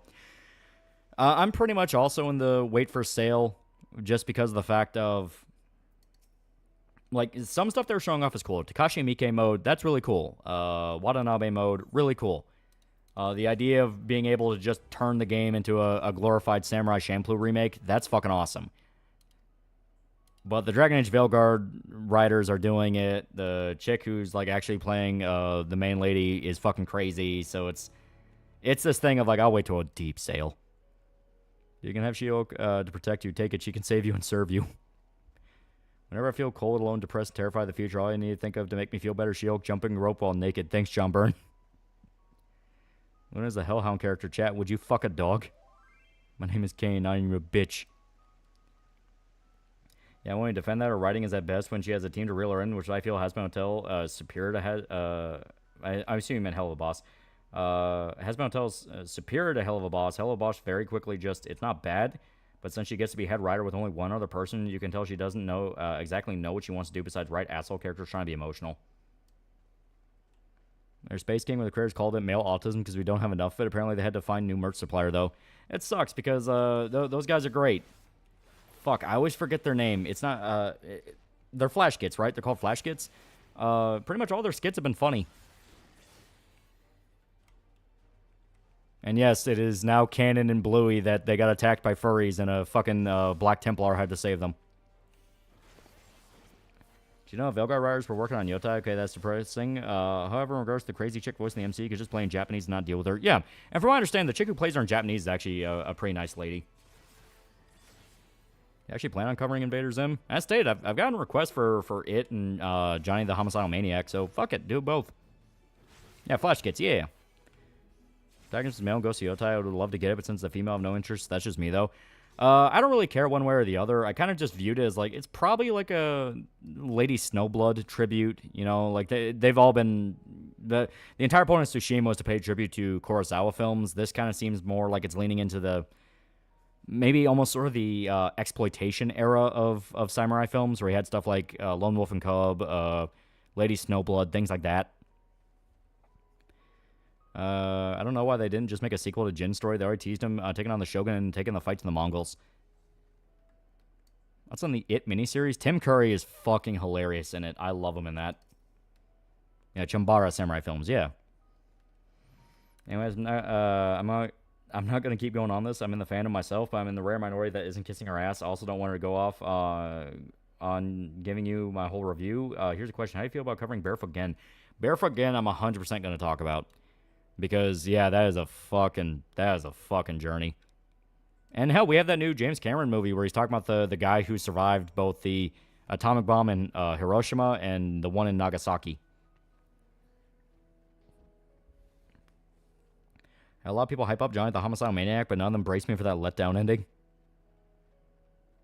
Biggest laugh I had was finding a Japanese coffee company that had Tommy Lee Jones play a new teacher in a high school. His deadpan delivery works so well. Excuse me, sir, do you have Prince Albert in a can? You do? Well, you better let the poor guy out. Whoa, whoa, whoa. I fucking love the It miniseries. Like, it's one of those of... I didn't watch it when I was a kid. Or if I did, it was only, like, brief moments, and I don't fucking remember a thing about it. So when I found it when I was, like, older, and I was past the point where it would scare me, I just fucking loved Tim Curry. He made me laugh my ass off. Also, yes, highly recommend watching Lady Snowblood. It's awesome. Yeah. I feel like Brandon Rogers was very much fucked over in Hell of a Boss, even if he likes being involved. I mean, the Black Templar say Bluey from Furries. Yeah, that's one of Flash Gets' videos where they had a parody of Bluey, because that was when everyone was fucking talking about Bluey and shit like that. So the joke is that they get attacked by a bunch of, like, psychosexual furries that were trying to molest the whole family. So the Black Templars, who it was like a running joke throughout their videos, where the Black Templars from 40K were at war with the furries. So they showed up to save the Bluey family, and they got copyright struck by I think yeah, just the company that fucking made Bluey. So the joke is now that that's an actual canon thing that happened in Bluey. Is your refrigerator running? It is. Well, I hope you're not too mad for it being faster than you, Tubby. Yeah, Prince Albert again. You do? Well, you better let the poor guy out. Avenge me, brother. Brother, avenge me. I'm just the company of the Australian government, yeah. Can you end stream right now this second? Bruce Willis's Prime was so good, dude. He was one of my favorite actors. That fucking hurt. Oh, damn it. As a kid, the It miniseries and the Stain miniseries scared me so much I couldn't eat for 2 weeks. Yeah, that was the thing I heard across the board. The people that found the miniseries scary were kids. And it makes sense. You know, it is adapting It, which was, was a very, like, child horror-focused series. I've seen an It where he pops out of the book, yeah. Of course, they had him kill Bluey's family for being mutants, yeah. Yeah, Bruce Willis' dementia hurts. Yeah, that fucking hurts. Like, I watched Pulp Fiction again not too long ago, and just seeing him in that movie where he's so energetic, he's so into the character, he's able to add that snap to the dialogue, like, that fucking hurts, man.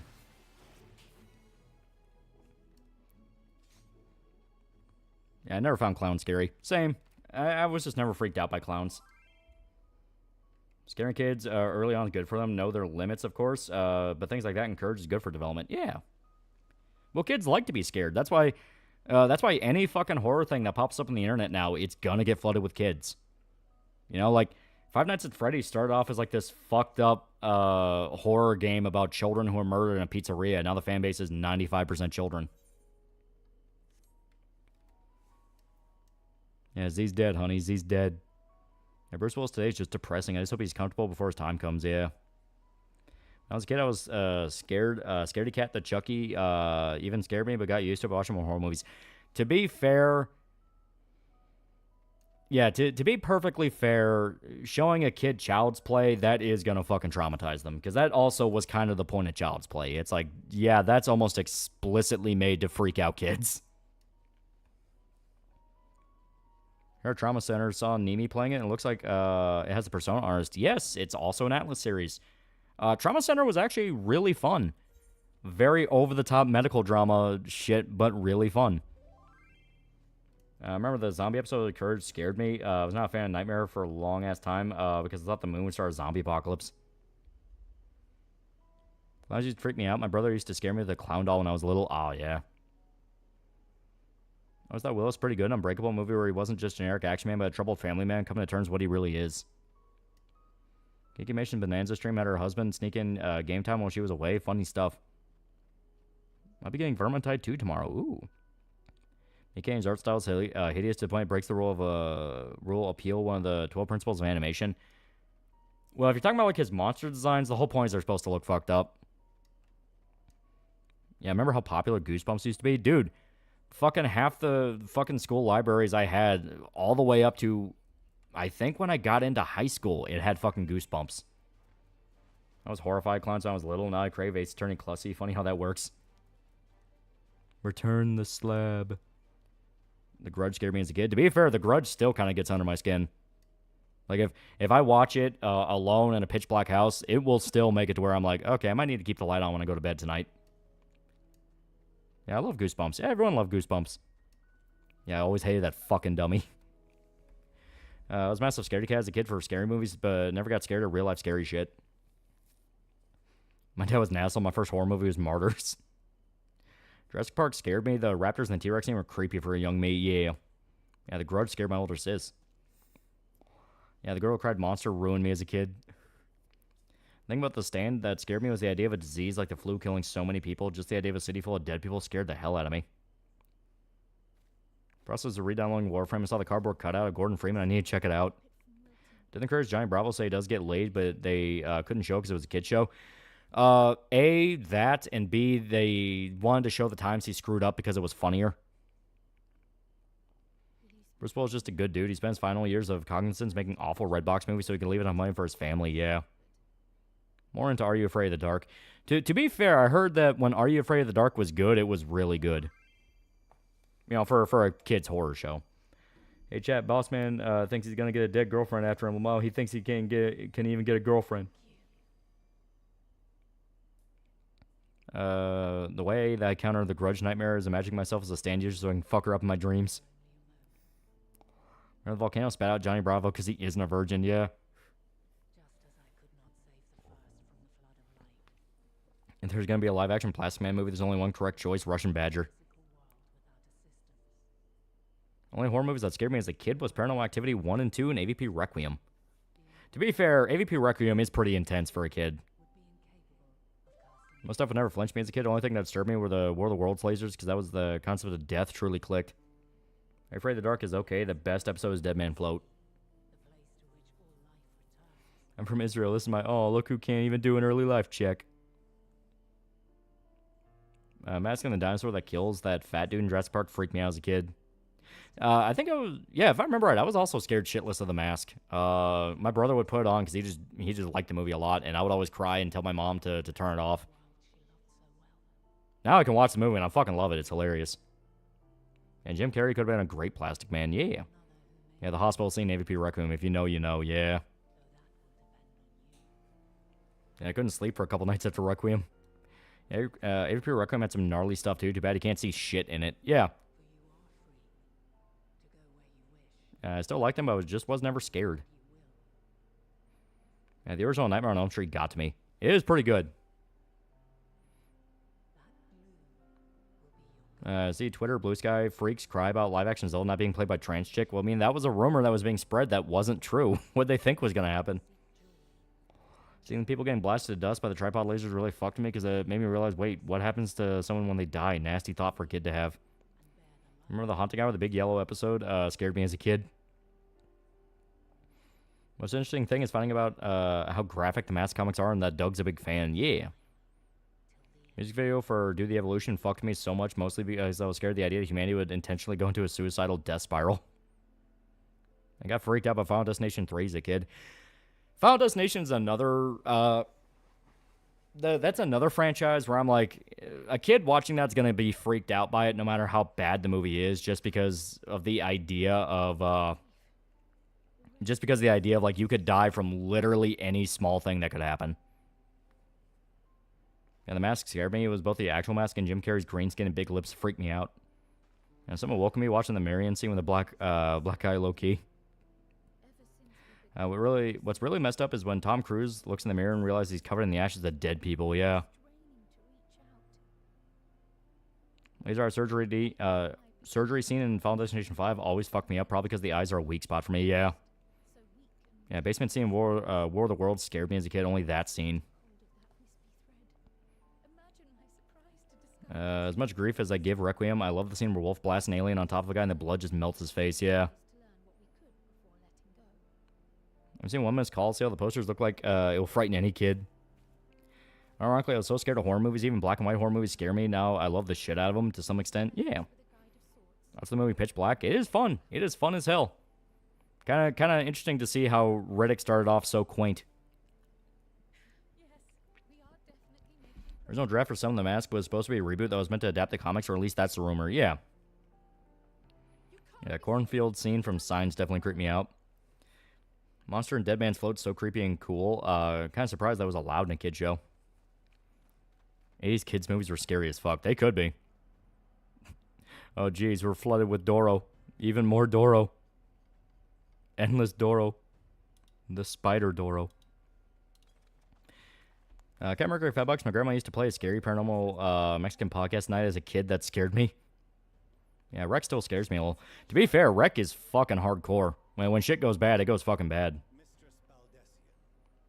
For me, what scared me about Paranormal Activity was the fact you couldn't see the demon and how powerful the demon was. Though now I just say bullshit from how OP it is. Saw The Exorcism of Emily Rose as a kid, which is why to this day any horror movie involving ghosts fucked with me. Kevin Von Magnum, $5 on Saturday. I'm going to visit. I'm going with family to a vacation in Oregon. Guys, wish me luck because I'll see the horrors of commie infiltration firsthand.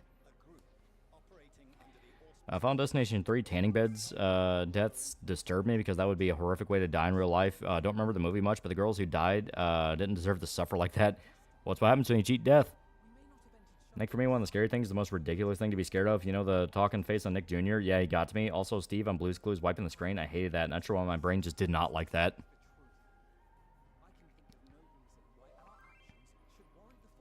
The talking face, fuck that. I woke up to it once talking at midnight.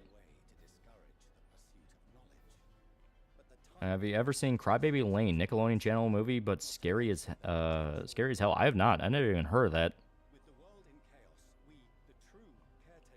What are your thoughts on American Wreck? That's called Quarantine, right? It would be better if it wasn't literally just a shot-for-shot remake of the Spanish one. Like, it's literally a shot-for-shot remake. A lot of the enemies in Spiral 1 were pretty freaky. Legend of Hell House is a Kino horror film. Problem with Final Destination movies, why does Death even do these elaborate means to kill these people and could just give them an aneurysm? It's actually debated back and forth why. Because, yeah, theoretically, it could just stop your fucking heart, but the theory is that you need to die in an accident. It can't just be you drop dead. It has to still relate to how you were supposed to die. Some people view it as almost like revenge of like, how dare you fucking treat me, so he makes your death as painful and weird and ironic as possible. Final Destination 1, the entire point was basically debating whether or not it was actually death and whether or not it was basically just tragic accidents or survivor's guilt. I honestly was not scared by many horror movies as a kid, but not a lot got under my skin. But I got unsettled by things that should not exist, existing in cosmic horror shit. I really want to see a horror story, see the Jurassic Park novel. My god, the deaths in that book are brutal. Oh, yeah. Yeah, heart attack seems like cheating. Yeah, Dude and 2 tried to shoot himself, and every round was a dud. Yeah.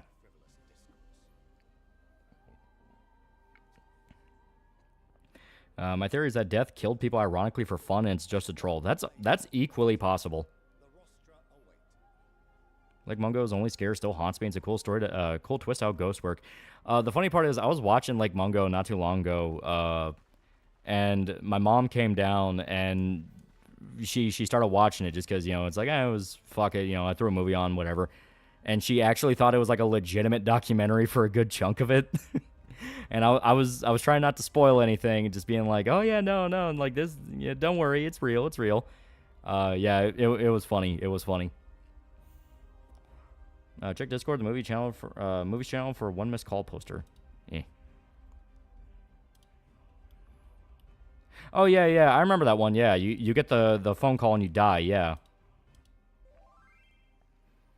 Death marked you. He will not let you take the easy way out and Final Destination. Yeah. Yeah, that's funny. Yeah. Like, the Mannequin Monster from one of the Silent Hill movies really got under my skin and caused me to have a fear of inanimate objects moving like people. To be honest, Final Destination 1 was the only one I liked. It played things straight, and I don't like how the main guy got killed off screen in the sequel. I think the later movies hint at the idea of death in those movies is actually just a sadistic prick who gives people premonitions to then have an excuse to kill them later. Yeah. And mom react to the news reporter and serial killer showing his face.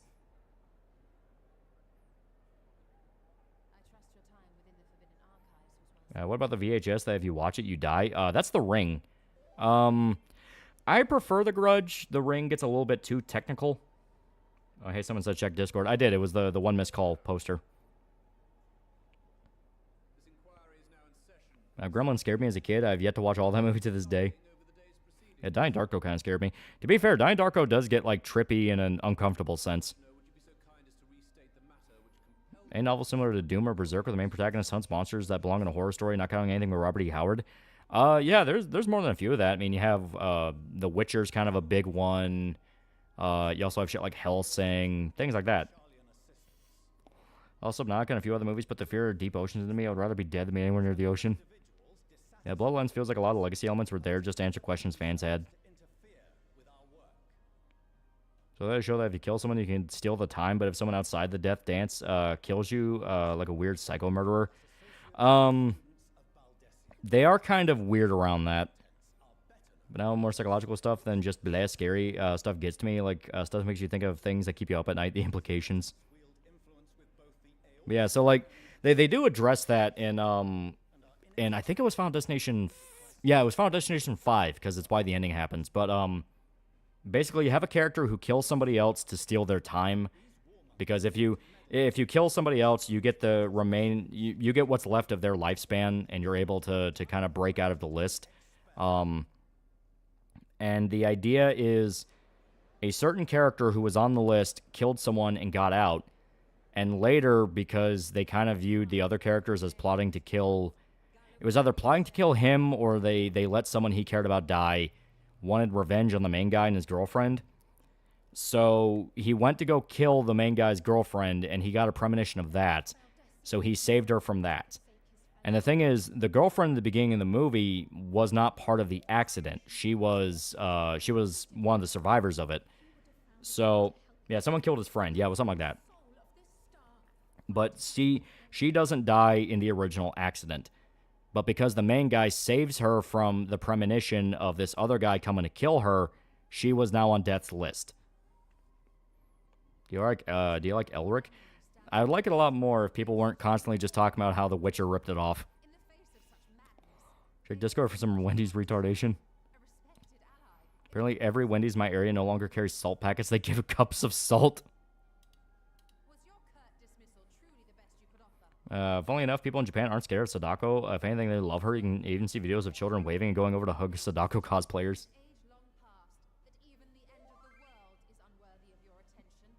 I've seen the newest one, Bloodlines? Yes. I liked it.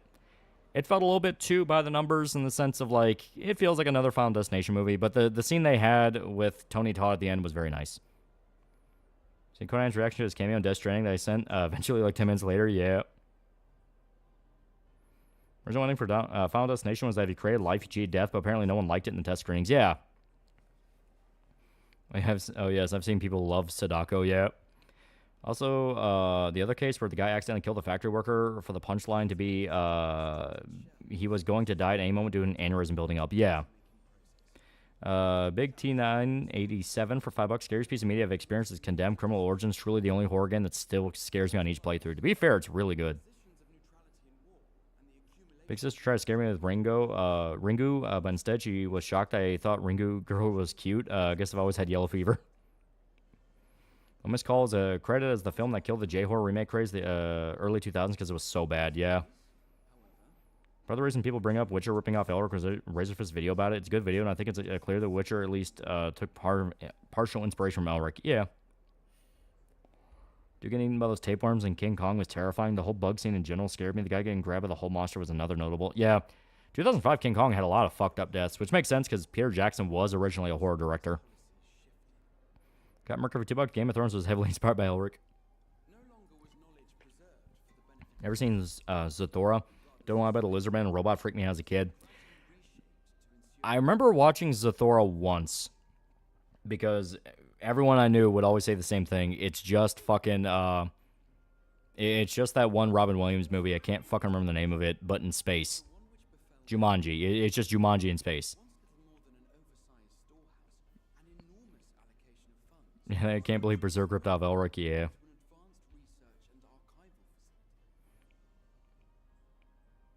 Peter Jackson's King Kong is ironically my favorite PS2 game. The only good movie made into a game, yeah. Well, Peter Jackson really liked video games, so he wanted the games made about some of his movies to be good. Because, yeah, King Kong, you had the Lord of the Rings games, and they were actually pretty damn fun. Alex originally meant to die in Final Destination 1, but due to test screenings, Carter dies instead. WB released documentary on FD1's test screening process a few months back. I'm actually interested to watch that. I even had the brother be the astronaut, yeah.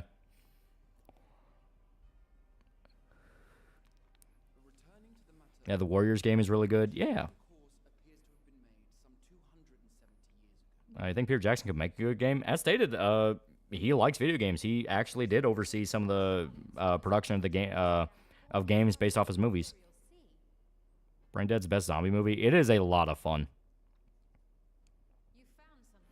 I had the Page Master on tape as a kid. Always fast forward Mr. Hyde's transformation. Yeah, other shows from Cartoon Network and Nick you plan on covering? I've already had requests for like a few different ones. Like obviously Teen Titans and things like that. I don't read much, but if you like the Conan short stories, you should check out the other classic sword and sorcery like Eternal Champion and Foft and Grey Mouser.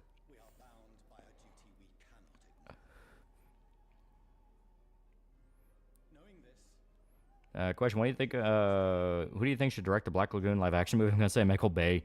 I don't want live action anime, but if anyone, either Michael Bay or Gareth Evans, somebody who knows action. Yeah, Vin Diesel also really likes video games. Yeah. Hell, wasn't he one of the guys that helped found Starbreeze? Or like he didn't help found them, but he like really put them on the map because he put a lot of care into the Riddick games. Yeah, Robert Rodriguez. Yeah, that could also work for a Black Lagoon. I like to imagine Death and Death Stranding would just be an old man in a Hawaiian shirt and sunglasses wandering around claiming he's on vacation. Yeah, he also voiced Riddick. Oh yeah, he loves Riddick. I thought about doing a Left 4 Dead video.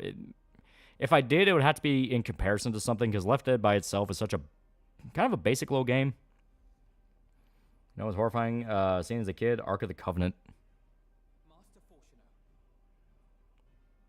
Yeah, he made a studio just for the Riddick games, didn't he? Yeah. Yeah, Riddick is literally Vin Diesel's D&D character. I'm not joking. Yeah. The upcoming Cross movie would be good. The big thing it has to compare to is The Sadness, which is the Taiwanese movie. Because you know, I watched the Sadness not too long ago, and to me, that is probably as good of a Cross movie as you're gonna get without straight up breaking laws. The big thing about it is Crossed is a very short half-life kind of story. Like you got to tell the story, get in and get out. If you stretch it out any longer, people just get burnt out. The scariest thing I've seen is someone not using code TALL at checkout. Yee. Amy and Puffy video went. I don't even know what that is. I played Vin Diesel's Wheelman. I played the demo for it, but I never actually got the full game. Last Witch Hunter movie was also based on one of Vin Diesel's D&D characters. Yeah. Ever watched the old monster show that was kind of like Twilight Zone? I do not know which one you're talking about, because the first one I think of is like Tales of the Crypt or Creep Show, something like that. Random question: do you believe the conspiracy Nikola Tesla built a death ray? Yeah, I can see it. Yeah, Sadness was draining by the end. Yeah. And Crazy is a good Crossed movie. Yes and no. If you just take the basic concept of virus makes people go nuts and kill each other, yeah. But what makes Cross different is the sadism. It's the fact of if they get their hands on you, they're not just gonna kill you. They're gonna, you know, they're gonna do shit to you that is like fucking unspeakable. You know, like in The Sadness, you have the guy that like fucking rapes the fat chick in her eye hole after she got her eye ripped out. Hi, Puffy. Ami Yumi is the cartoon show about the titular girls made by Cartoon Network. Also kind of funny. Loved it, in my opinion. Yeah, you're lucky if they just killed you. Yeah. Yeah, when they storm the hospital at the end, the luckiest guy is the one they just, you know, fucking kill with the axe. Oh, obviously you're talking about the Friday 13th television series. I never watched that. The closest thing we got were both The Sadness and The Crazies, yeah.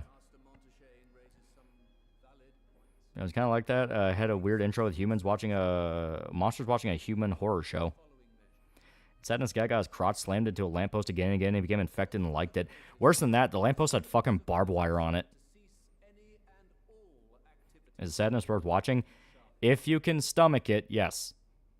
But like I said, it is a very intense movie. Cat Mercury, $5. This is Prince Harry's chance to redeem himself and star in the Cross movie's disfigured version of himself. This Friday 13th TV show. I've never seen it. I've only ever heard about it, and all I hear is it has literally nothing to do with Friday 13th. You can compare Left 4 Dead 1 and 2 to other zombie games came out around the same time. Maybe. Yeah, I don't like Cross. Think it goes too far. Well, that's literally the whole point of Cross. It's just how far can they go? Ami and Yumi sang the intro for the Teen Titans cartoons. Wait, I think I remember that. Was one of them like a punk rock chick? Sadness, one of those movies you watch when you feel like being miserable.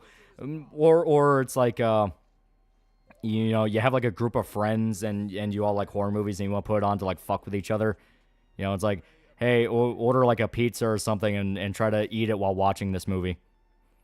I don't hate Cross, but I definitely think it can go a little too sadism for sake of sadism. Oh, yeah. Both are Jap punks. I think I did see that. Yeah. Holy fuck, I haven't seen that in like 20 years.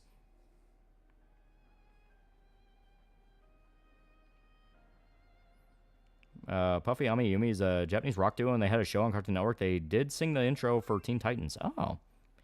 Yumi had blue hair, punk spikes, and whatnot. Ami had pink hair, bright and cheery. Yeah, now I remember that. Fuck.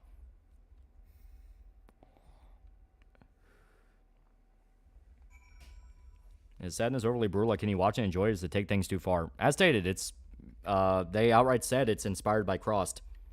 It's basically an unofficial adaptation of Crossed, so if you can dig Crossed. It was a banned episode in the US by a tsunami. Yeah, one of them was voiced by Jenny from Teenage Robot. I watched Sadness. I didn't really feel anything throughout it. I just kept noticing the surprising amount of that square trail mix and the mixed text thing. Sadness, that movie you watch if you're really spiraling in one of those fuck everyone in the world negativity spirals. See, I didn't even watch because of that. I wanted to watch it just because, like, ooh, yeah, super fucked up gore stuff, you know? Yeah, really hit cross family values.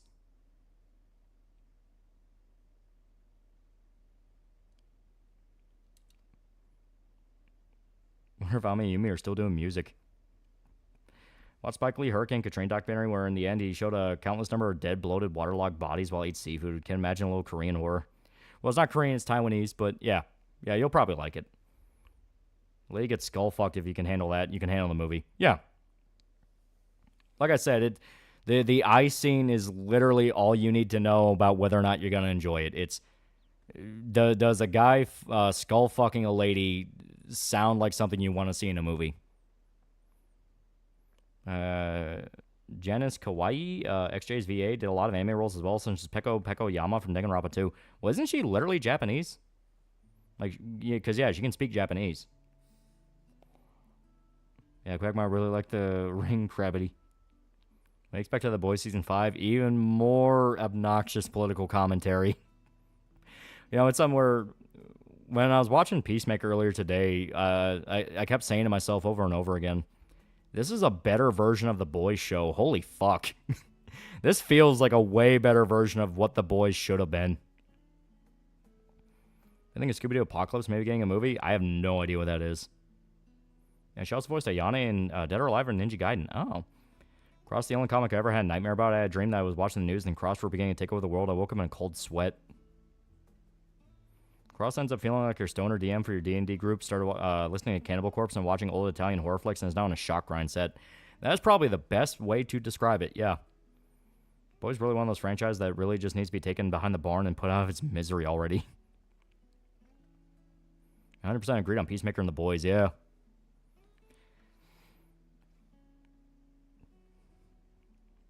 And this sounds like a sad panda dojin. Yeah, a guy did what to his skull? Yeah, in the sadness, there's a scene where an infected guy, because the whole point of the virus is that it completely shuts off all human inhibition to where the first violent thing you have in your head you're going to do. So, in the movie, a lady is on a subway train, and this infected guy, like, stabs her eye out with an umbrella. Well, she gets away and gets to a hospital, but then the infected raid the hospital. They track him down and they start trying to break in. So after she's alone and like cornered, he just fucking like rapes her open eye socket. Butcher's gonna try to assassinate Homelander, but missing hits his ear. Yeah, you can already see it. You can already see it coming. On my cross, I just don't think fictional media can go too far if it's literally fake. Well, it's go too far in the sense of personal enjoyment of, like, at what point do you go, like, all right, that's a little bit too much even for me. Basically, the cross, but they're still mildly aware about it and really fucks with them. The cross do it because they love to do it. Yeah. They make it a point in the movie that the reason it's called The Sadness, you know, that's why the movie's titled like that, is because the people infected are still aware of what they're doing. So they'll like cry randomly, even if they're like smiling or covered in blood or something like that, because the real them is trapped inside their body, watching them do all these fucked up things. Yeah, the infected grandma's really creepy. Yeah, the way she kills that one dude, holy fuck, I felt so bad for him. just hot oil straight in the face. And then she like digs her fucking nails into it, like, oh god. That's when it hit me. It's like, oh, this movie's not fucking around. I regret asking this, but what is crossed family values? It's one of the side stories. It gets, Looking forward to weapons. Don't know if you want to talk about it, but what do you think will be the antagonistic force in the film? Could something human or supernatural? All the behind-the-scenes stuff I was hearing points to, like, some kind of old witch. So I don't know if it's going to be, like, a Pied Piper type story. Yeah, a lot of rape and murder happening in that movie. Well, that's what happened in Crossed. You have the whole fucking blood orgy in the hospital. I like the attention to detail. Some of the infected cry and some don't. The businessman infected never cry because that's just who he is on the inside. Him and I think the main guy. I don't think he cried. No, wait. He cries at the very end. He cries at the very end. I've seen the horror movie trilogy called Feast. Started as a dark comedy, just sort of fun schlock. Is it Blood Meridian levels of fucked up? Blood Meridian had a lot more taste and kind of class to what it did. Where it's basically speaking about, like, man's violent nature and the evil of humanity. Crossed / the sadness is more like, hey, you want to see this happen? Yeah, I've heard you describe it. It sounds intense, yeah. Go watch Eddington? I don't really think I want to. It's supposed to be about, like, some fucking sheriff and some dude arguing about COVID laws, and it's like, man, that's going to be a horribly aged movie. Yeah, didn't the Cross hint at the idea the infection happened more than once in the world? Yeah, they kind of implied it's just a thing that happens when humanity reaches certain stages. The virus just gets let out and starts going fucking rampant. Whose mansion we in? Important people. Is Blood Meridian a good read? It is a very good read. Yeah, talking about COVID after 5 years. Yeah, right? Should Blood Meridian be a show? That's kind of what I think. I think they need to do it as like a mini-series. Yeah, gore porn's a term for a reason. Yeah. Yeah, Crossed is basically Western Guru. Just because, like, there are some storylines where it is more about the actual survival and fighting them off. Then there's others where it's like, hey, here's what the infected can do if you leave them alone. That's on gory deaths where the killer digs into their target, rip them apart, or combust them from the inside. It's usually pretty fucked. And they're usually fun. Very sure it crossed 100. It was crossed 100. Had one of the comic covers have a bunch of psycho Romans rape Jesus on the cross. Yeah, it was something like that. Why did everyone in the Cross family values act like the dad was immortal? They had so many opportunities to deal with them. Is Gantz considered gore porn? No. Gantz is gory, but I wouldn't consider it gore porn. I warn people that Cormac McCarthy has this way of writing where he uses no quotations and run-ons out the wazoo. Yeah. Imagine this Persona, but shadows are cross versions of the main characters. That kind of already is Persona. Guys keep selling me it. I just want to find a copy. Yeah, Blood Meridian's really good. John Goodman would be a good judge. You have to get someone who's, like, very big. You know, like, because the judge is huge. He's, like, what, 7 feet tall? Man, trauma. That's why they're all basically Stockholm Syndrome. Yeah. Yeah, Western Girl immediately reminded me of the Cross who uses the tracker and put it on the totem. Jesus Christ, you're not wrong. Yeah. Well, it's like, you have the difference between something like Family Values, where that was just fucked up to see how fucked up it was. Then you had Rover Red Run, where it's about, like, the dogs watching everything that's going on. You kind of get their insight to, like, you know, why are humanity doing this to each other. There's either really, really interesting stories or really, really, like, meh. Sometimes you get hints that the idea of the Crossed are not only a form of filter for humanity, but they'll ultimately just end up slaughtering each other down to the last one.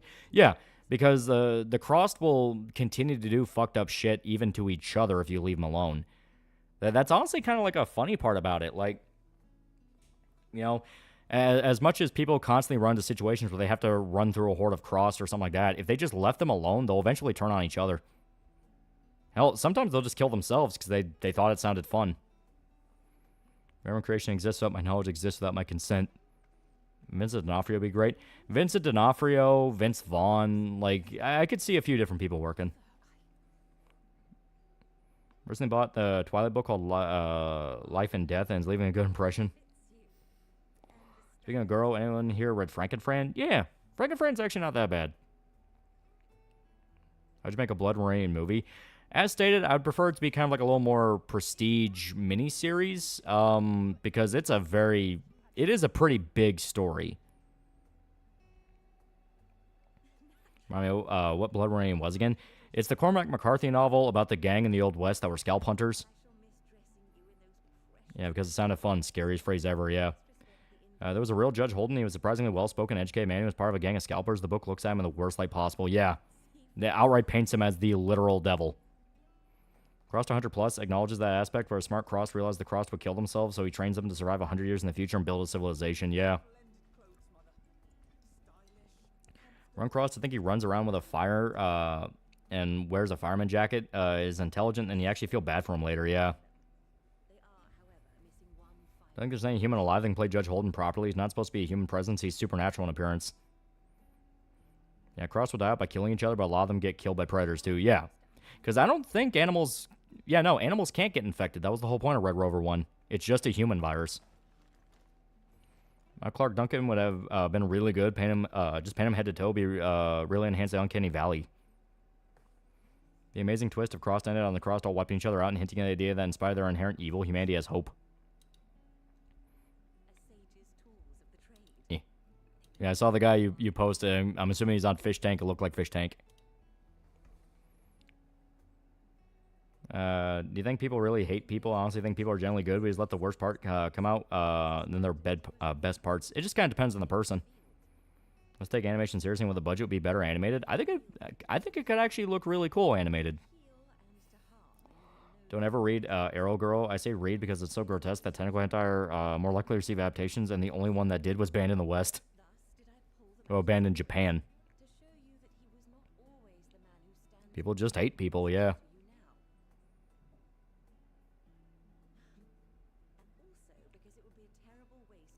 The cross cover with infected chimpanzees.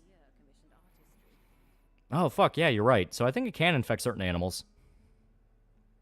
I think the crossfires last a week, mostly because humans have such intrusive thoughts that drain from masochistic, downright suicidal every minute. It's not sustainable longer.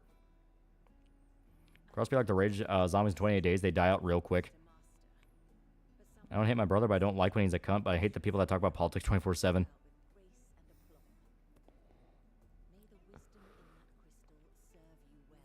Yeah, humanity can be quite sadistic, yeah.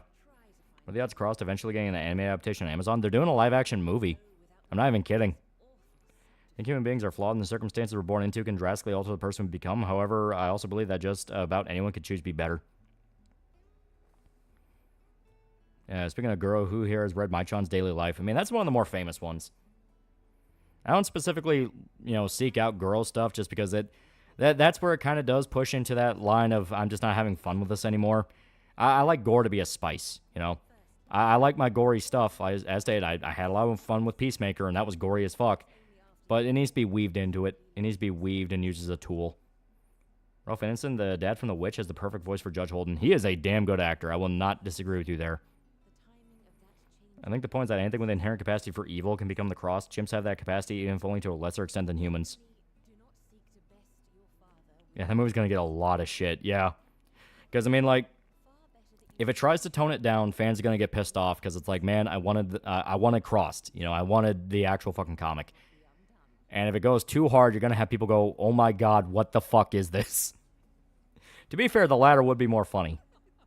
Read Mai-chan when I was 16. It was pretty boring, fucked up, but boring. I had nothing to say. Dolphin should have won. Should have 100% turned, especially when he's having evil baby batter being dumped into its blowhole. To be fair, I don't think that dolphin lived long enough to be infected. Yeah, too much gore lessens the purpose. Yeah. If you've heard the Blood Meridian audiobook, the narrator has the best voice. It's a very, very good audiobook. Read Mai-chan on Curiosity when I was about 13 to 14. Let's say it fucked me up. Like, goddamn. I feel like Jesus Rape will show up in the live action version. No, I think they will avoid... Knowing that's probably going to be like a Western studio and knowing the reputation The Boys has, because they only fucking signed off on Crossed because The Boys got popular. I think it is going to be a hilariously watered-down version of the series. I think if zombies and aliens tried to destroy everything, I truly believe humanity would work together rather than letting everything we built go up in smoke.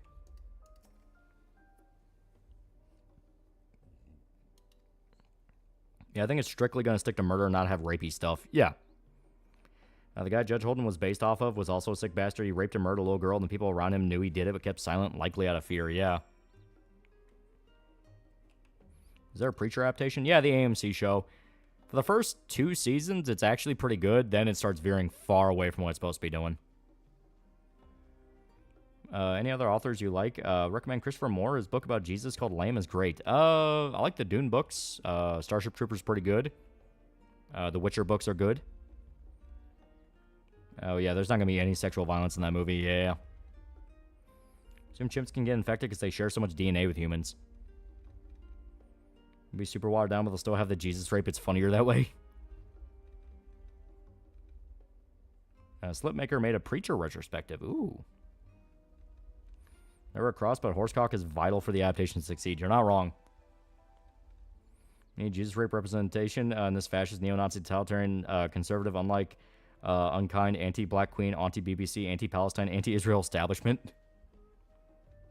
Boy, season 4 was so fucking bad. I lost it when they said Homelander, totally not Trump, was gonna put the Starlight fans, totally not Democrats, in internment camps. More Berserk vids, but we gotta have more Berserk. Gotta have more Berserk. What about horsecock? In the original Run Across, a dude beats another dude to death with a horsecock. If it's anything like The Boys, they'll have all the men get raped and treat it like a joke. Saying how viciously hateful of Christianity lefties are, I wouldn't be surprised if the Jesus rape scene was added up front and center. See, you underestimate just how cutthroat corporations are. So it's this thing of, like, everyone knows about the Jesus rape, but at the same time, it's like, no, they're not going to add that. They know better. Yeah, while shouting horsecock, yeah. Awesome brother never stop. And welcome to Berserk waiting period. Almost dropped Invincible because the egregiously lazy animation production. I used to be fine with it after season 1, but the tricks they pull are ridiculous. They at least made up with it. They at least made up for it with the Conquest fight, and that was pretty fun. Garthan is basically a new atheist. Well, he didn't write all of Crossed. How old are you when you stumbled upon this? Crossed? I was about, like, 19. Carrying out Beatrice's request and assaulting the Tower of Zot should be our highest priority. I agree. While I still have questions concerning the Forum and their grand undertaking... If you like Blood Marine, you should read Red Living on the Edge. Corporals are very political in the sense they don't have values beyond what makes them money. They cater to leftists, but don't actually hold those values. Yeah. People actually like The Boys, or do they like Anthony Starr's Homelander and Billy Butcher? That's a good question. I'll take your jacket. Would you like to have a drink while you wait? Learning Frankenfran's mangaka was a woman was pretty funny. Jesus got raped. Yeah, on one of the covers for one of the Cross spinoffs showed a bunch of Roman soldiers that were pulling Jesus down from the cross to rape him. When you were 19 so long ago.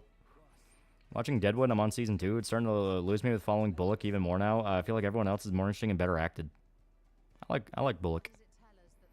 I think the Crossfires may actually have been divine punishment because in one of the earliest chronological comics, we see a Patient Zero gets horrific visions of things he should not know about. That would make sense, especially with it being a literal cross on their face. No, they're raping him on the cross. Oh, yeah, you're right. And to be fair, the show is going out 1 season per year with a lower budget than a lot of other anime shows, so they're genuinely doing what they can. I saw that Jesus rape drawing in Grezzo too.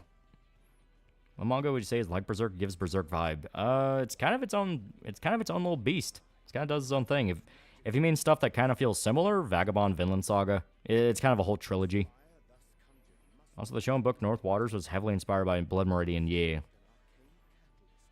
One thing I liked about The Boys is that interaction between Billy, Homelander, and Soldier Boy, yeah. Would a Darkwood TV movie adaptation work? I would like to see if it could be done, because Darkwood is such a unique little thing. Yeah, it makes sense. Garth is basically a new right atheist, as stated. He didn't write all of it. I don't even know if that was one of the ones he was involved with. Just me, you're sleeping in earlier, more likely for you to dream, because I did that 2 days in a row, and I was about to get dreams that made me forget I wasn't awake before I really did. Yeah, 19 be 2015, and wow, it's been that long.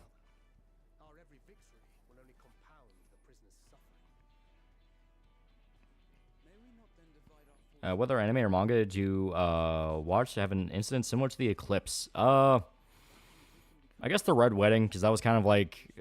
Because I got into Game of Thrones before I got into Berserk, so I knew about the Red Wedding. Can't find the Jesus cover. What version of Crossed is it? I don't remember what version it was. Crossed 100 Plus was Alan Moore. So was that the one with the Jesus rape? Actually, they made Homelander and Soldier Boy into more compelling characters, so they had to free Soldier Boy and turn Homelander into not Trump. Did you read the Game of Thrones books? Yeah, I read them in high school. Now, the Cross of Divine Punishment really fucked over his son. Literally, I guess he did die for a sentence, and he got fucked in the ass as well. Well, it was a cover for the comic.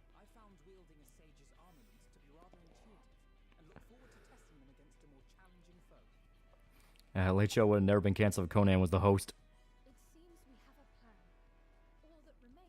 And does the Mist ending count? To be fair, that is a pretty grim one. I do that with Muhammad. That's the thing. Cross did. It did. Like, Cross is that kind of series. It literally gives no fucks. Like, if they had an idea, they were going to see through that idea until they were told no.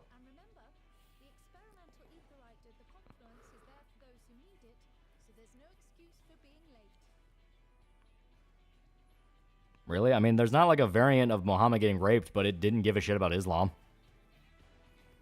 Yeah, it did with Muhammad, and they had Israel burning down with baby Jews on fire and Nazi crosses. Pretty sure he's just shit posting. I don't remember that.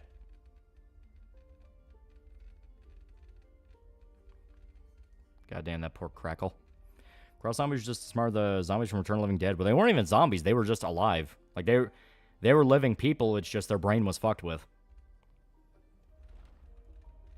Now, cross covers have always referenced famous art. Yeah. Yeah, Cross says, we're going to go until they say no in chat. They didn't say no. How much money will it take to do a stream on and do a video on Anonymous Agony? I know about Anonymous Agony, and it is pretty hilarious. It is pretty damn hilarious.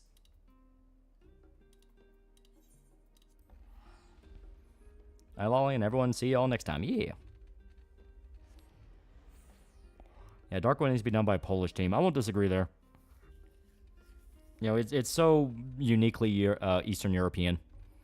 Koya ni Kimono Dokaku Kuso is similar art style to Berserk. Kinda sucks. Game of Thrones books series is never going to get finished, but might be for the best considering George R. R. Martin's a nihilist.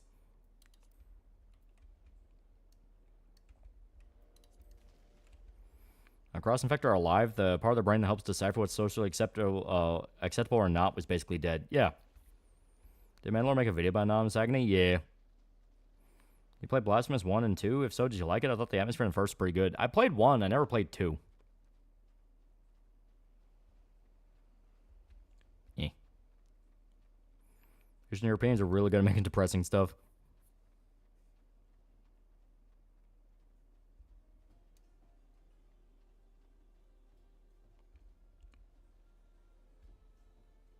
Also, is this looking purple to anyone? Kind of looks purple to me. That's kind of cool. Can you name something that has an edgy aesthetic, but then you read it and it's very neutral? For example, something akin to Evangelion in symbolism. I mean, the obvious ones I say is stuff like Berserk. It do be purple. I don't know if it's supposed to be purple, but it is purple. Yeah, violet. Ooh. I remember reading Claymore in Spanish when I was 15, and the translation made no sense at all. It's hilarious. I know that 9/11 cover where they were raping each other in the Twin Towers as the plane was hitting them was kind of unnecessary. Game of Thrones isn't going to be finished because George R. R. Martin can't stop thinking about big floppy cock. Why do you think he likes dragons so much? Massive hope that George R. R. Martin might announce something at next con. Yeah. Well, he's outright said he's probably never going to finish it.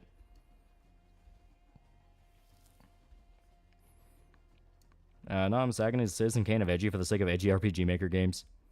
Gore Talk's already over, but I can't handle Goro Goro. Makes my stomach turn. New PC build? No, it's the same one. I think the cliffs are meant to be purple. There is kind of a purple aesthetic going on here. But I noticed it. Wiener, floppy wiener, yeah. Seeing the Witch and the Beast anime feels very JoJo with good banter between the protagonists. I haven't seen the anime, but I have read the manga. It is pretty fun. Infected and Cross can't survive in colder climates because they usually strip naked, killing and fucking everything, then die from the elements. Yeah.